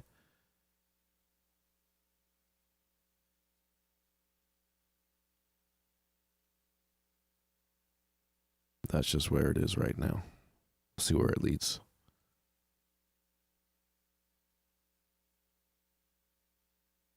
All right. When and why did you start teaching trading? That was when I first learned about volume. I wanted to tell people about it. Like, guys. So I was in like Skype groups already and stuff. It was Skype back then, right? Not Discord. So it was just, hanging out in Skype groups and showing people what I was learning with volume, because it was totally new in the sitting at home trading retail Forex world. Totally new. It wasn't anywhere. So I was showing people that I was, just people I was already talking to online in Skype. And then I'm like, okay, let me start my own Skype room chat. And then I could teach this stuff there. And then I had like 50 people there. So I'm like, okay, I'll make this a thing. That's how it started.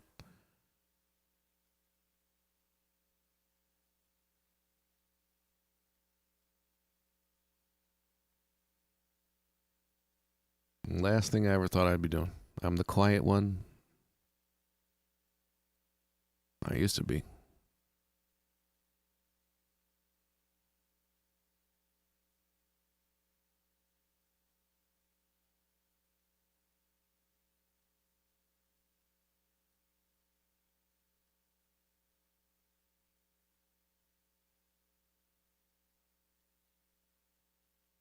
But I was very nervous. It's probably good to tell you guys. I will never forget the first session or two doing this. People paid me for this. I was really nervous, just so you know. Not only was I nervous, when I first started trading, I was terrible and lost money too. So just so you all know, everybody starts off the same. Yeah, this stream will be on my YouTube channel, yeah. Last session is only available in MP3 for download. MP3? They all should be YouTube videos. You can't watch the old live streams? I don't know, that's weird.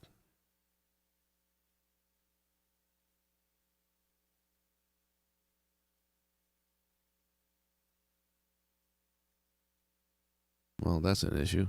I mean, you should be able to see the past streams. You might have to go to streams or something on my YouTube homepage. Hit streams or something. It's probably there.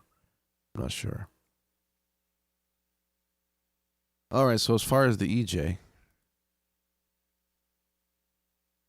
now if it moves up and it shows weakness into this area, into the fib, yeah, I'll probably add to it. I might move my stop just a little further so it's not, again, like I said when I went in, and as I typically do, I don't go big risk, full risk on my first position. I want to be able to also trade a dollar pair if it sets up, right? And also in this case, it's nice that it gives me, in this case now at the moment, waiting for lag, to give me that flexibility.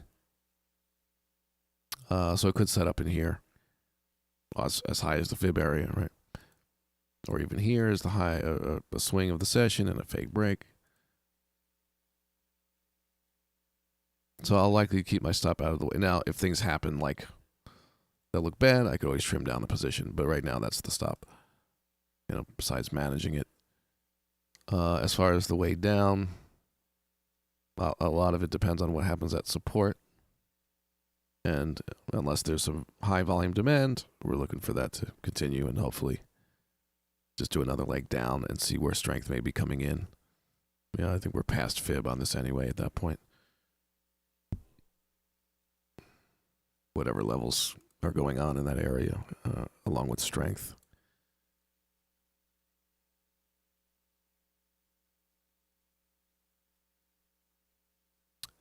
What else?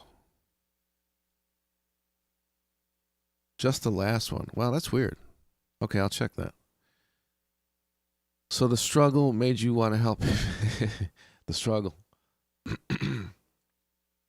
Yeah, it was just fun. When I started doing it, it was just really for fun, yeah.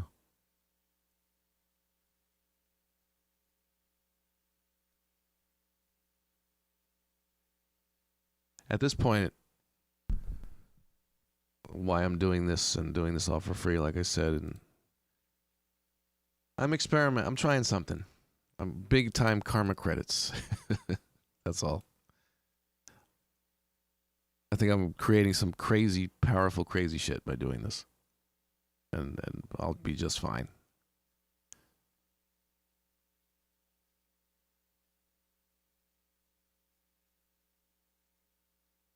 In the end, that's what really works.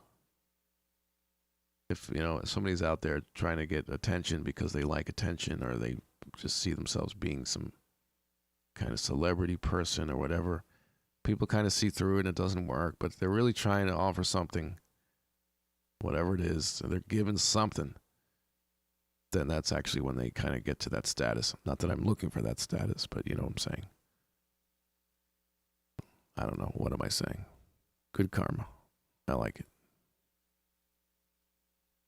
It starts the energetic cycle where things return.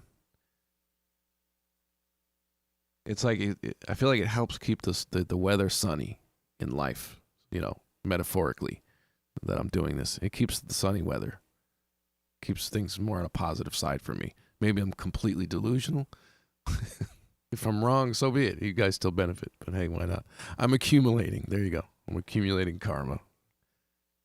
Eventually there'll be a markup, and all right, then I'll take profit or something. Oh, okay.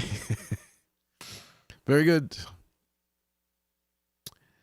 Pete, do some Telegram signal service to let everyone know when you are in the trade.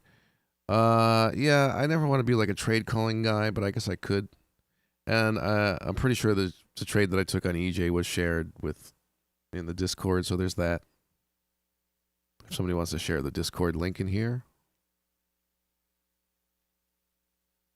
or I'll put it once the video posts. I'll put it in the description.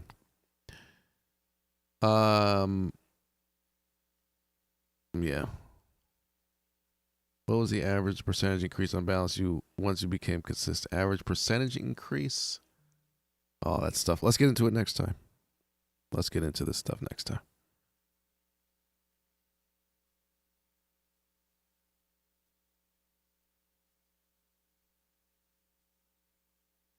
But the main thing is to make sure that you're consistently profitable, even if it's a very small percentage. To give you a short answer, very small percentage, is eventually gets determined by looking at your results and looking at realistically worst case scenario, and what that means as far as risk and how you deal with it.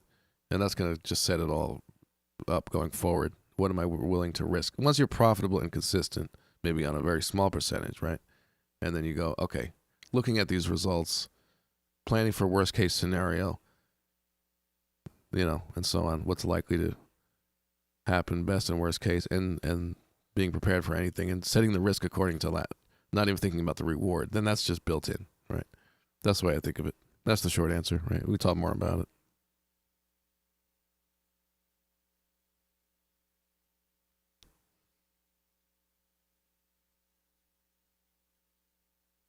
The universe responds, Pete, tenfold. Keep up the good karma because I still want that Lambo. Okay. Deal.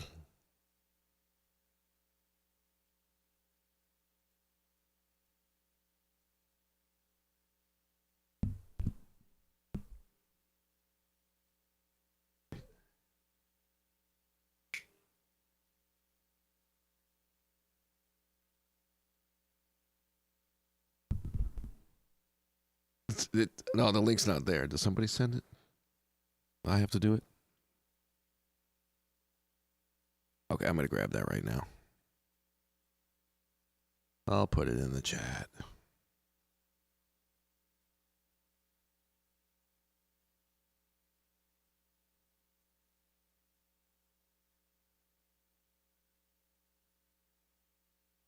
Copy link and paste. Whoa, what is all that? It completely pasted something else. Cut. What? Why did it paste?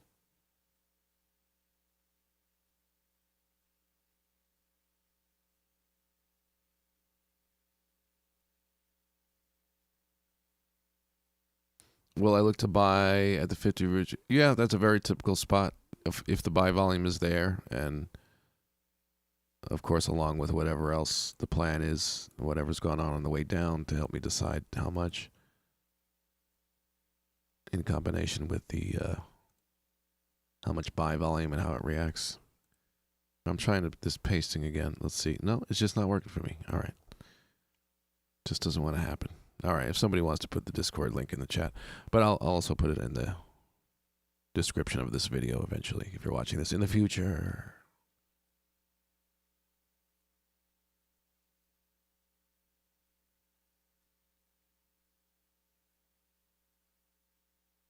Come on, EJ.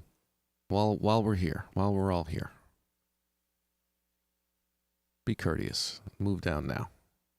That doesn't really matter because that support is just really going to be telling us about buyers. You know, that 12655 on the EJ. It'll tell us how the trade is going, you know, quite well. It'll tell you. We'll see if we can get there, and then from there, have the appropriate position remaining based on what we see, right? Less strength, the better. Hopefully it just cuts through that support like butter, and I don't do anything until they watch it go down, until some strength shows up. What else? Okay.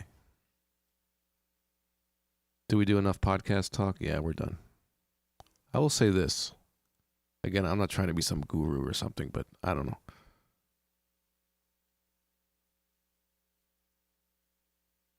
I listen to other people's advice too, you know.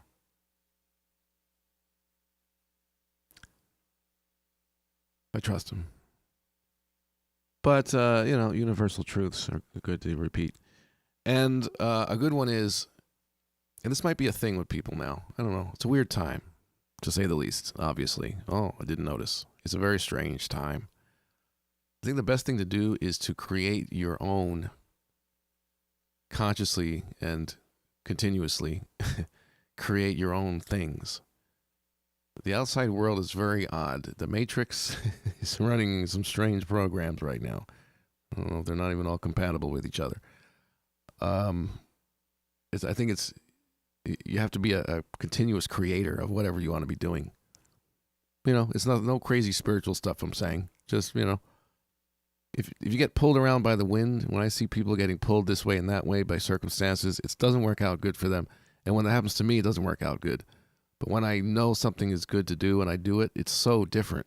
It turns out very differently.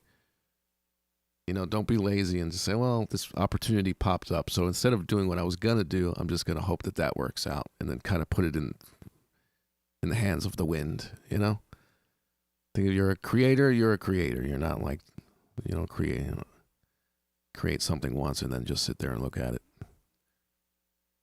On your way up, you become a creator. Get it going. Start now. That's my advice. How's that? Good, right? It's a good one.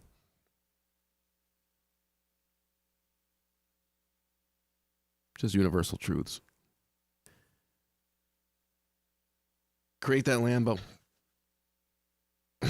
All right, guys. So I'll probably be here Thursday. I'll pop into the Discord. And that's it. Good stuff. More to come. Been fun once again. Good one? Right. Okay, cool. All right, guys. See you soon.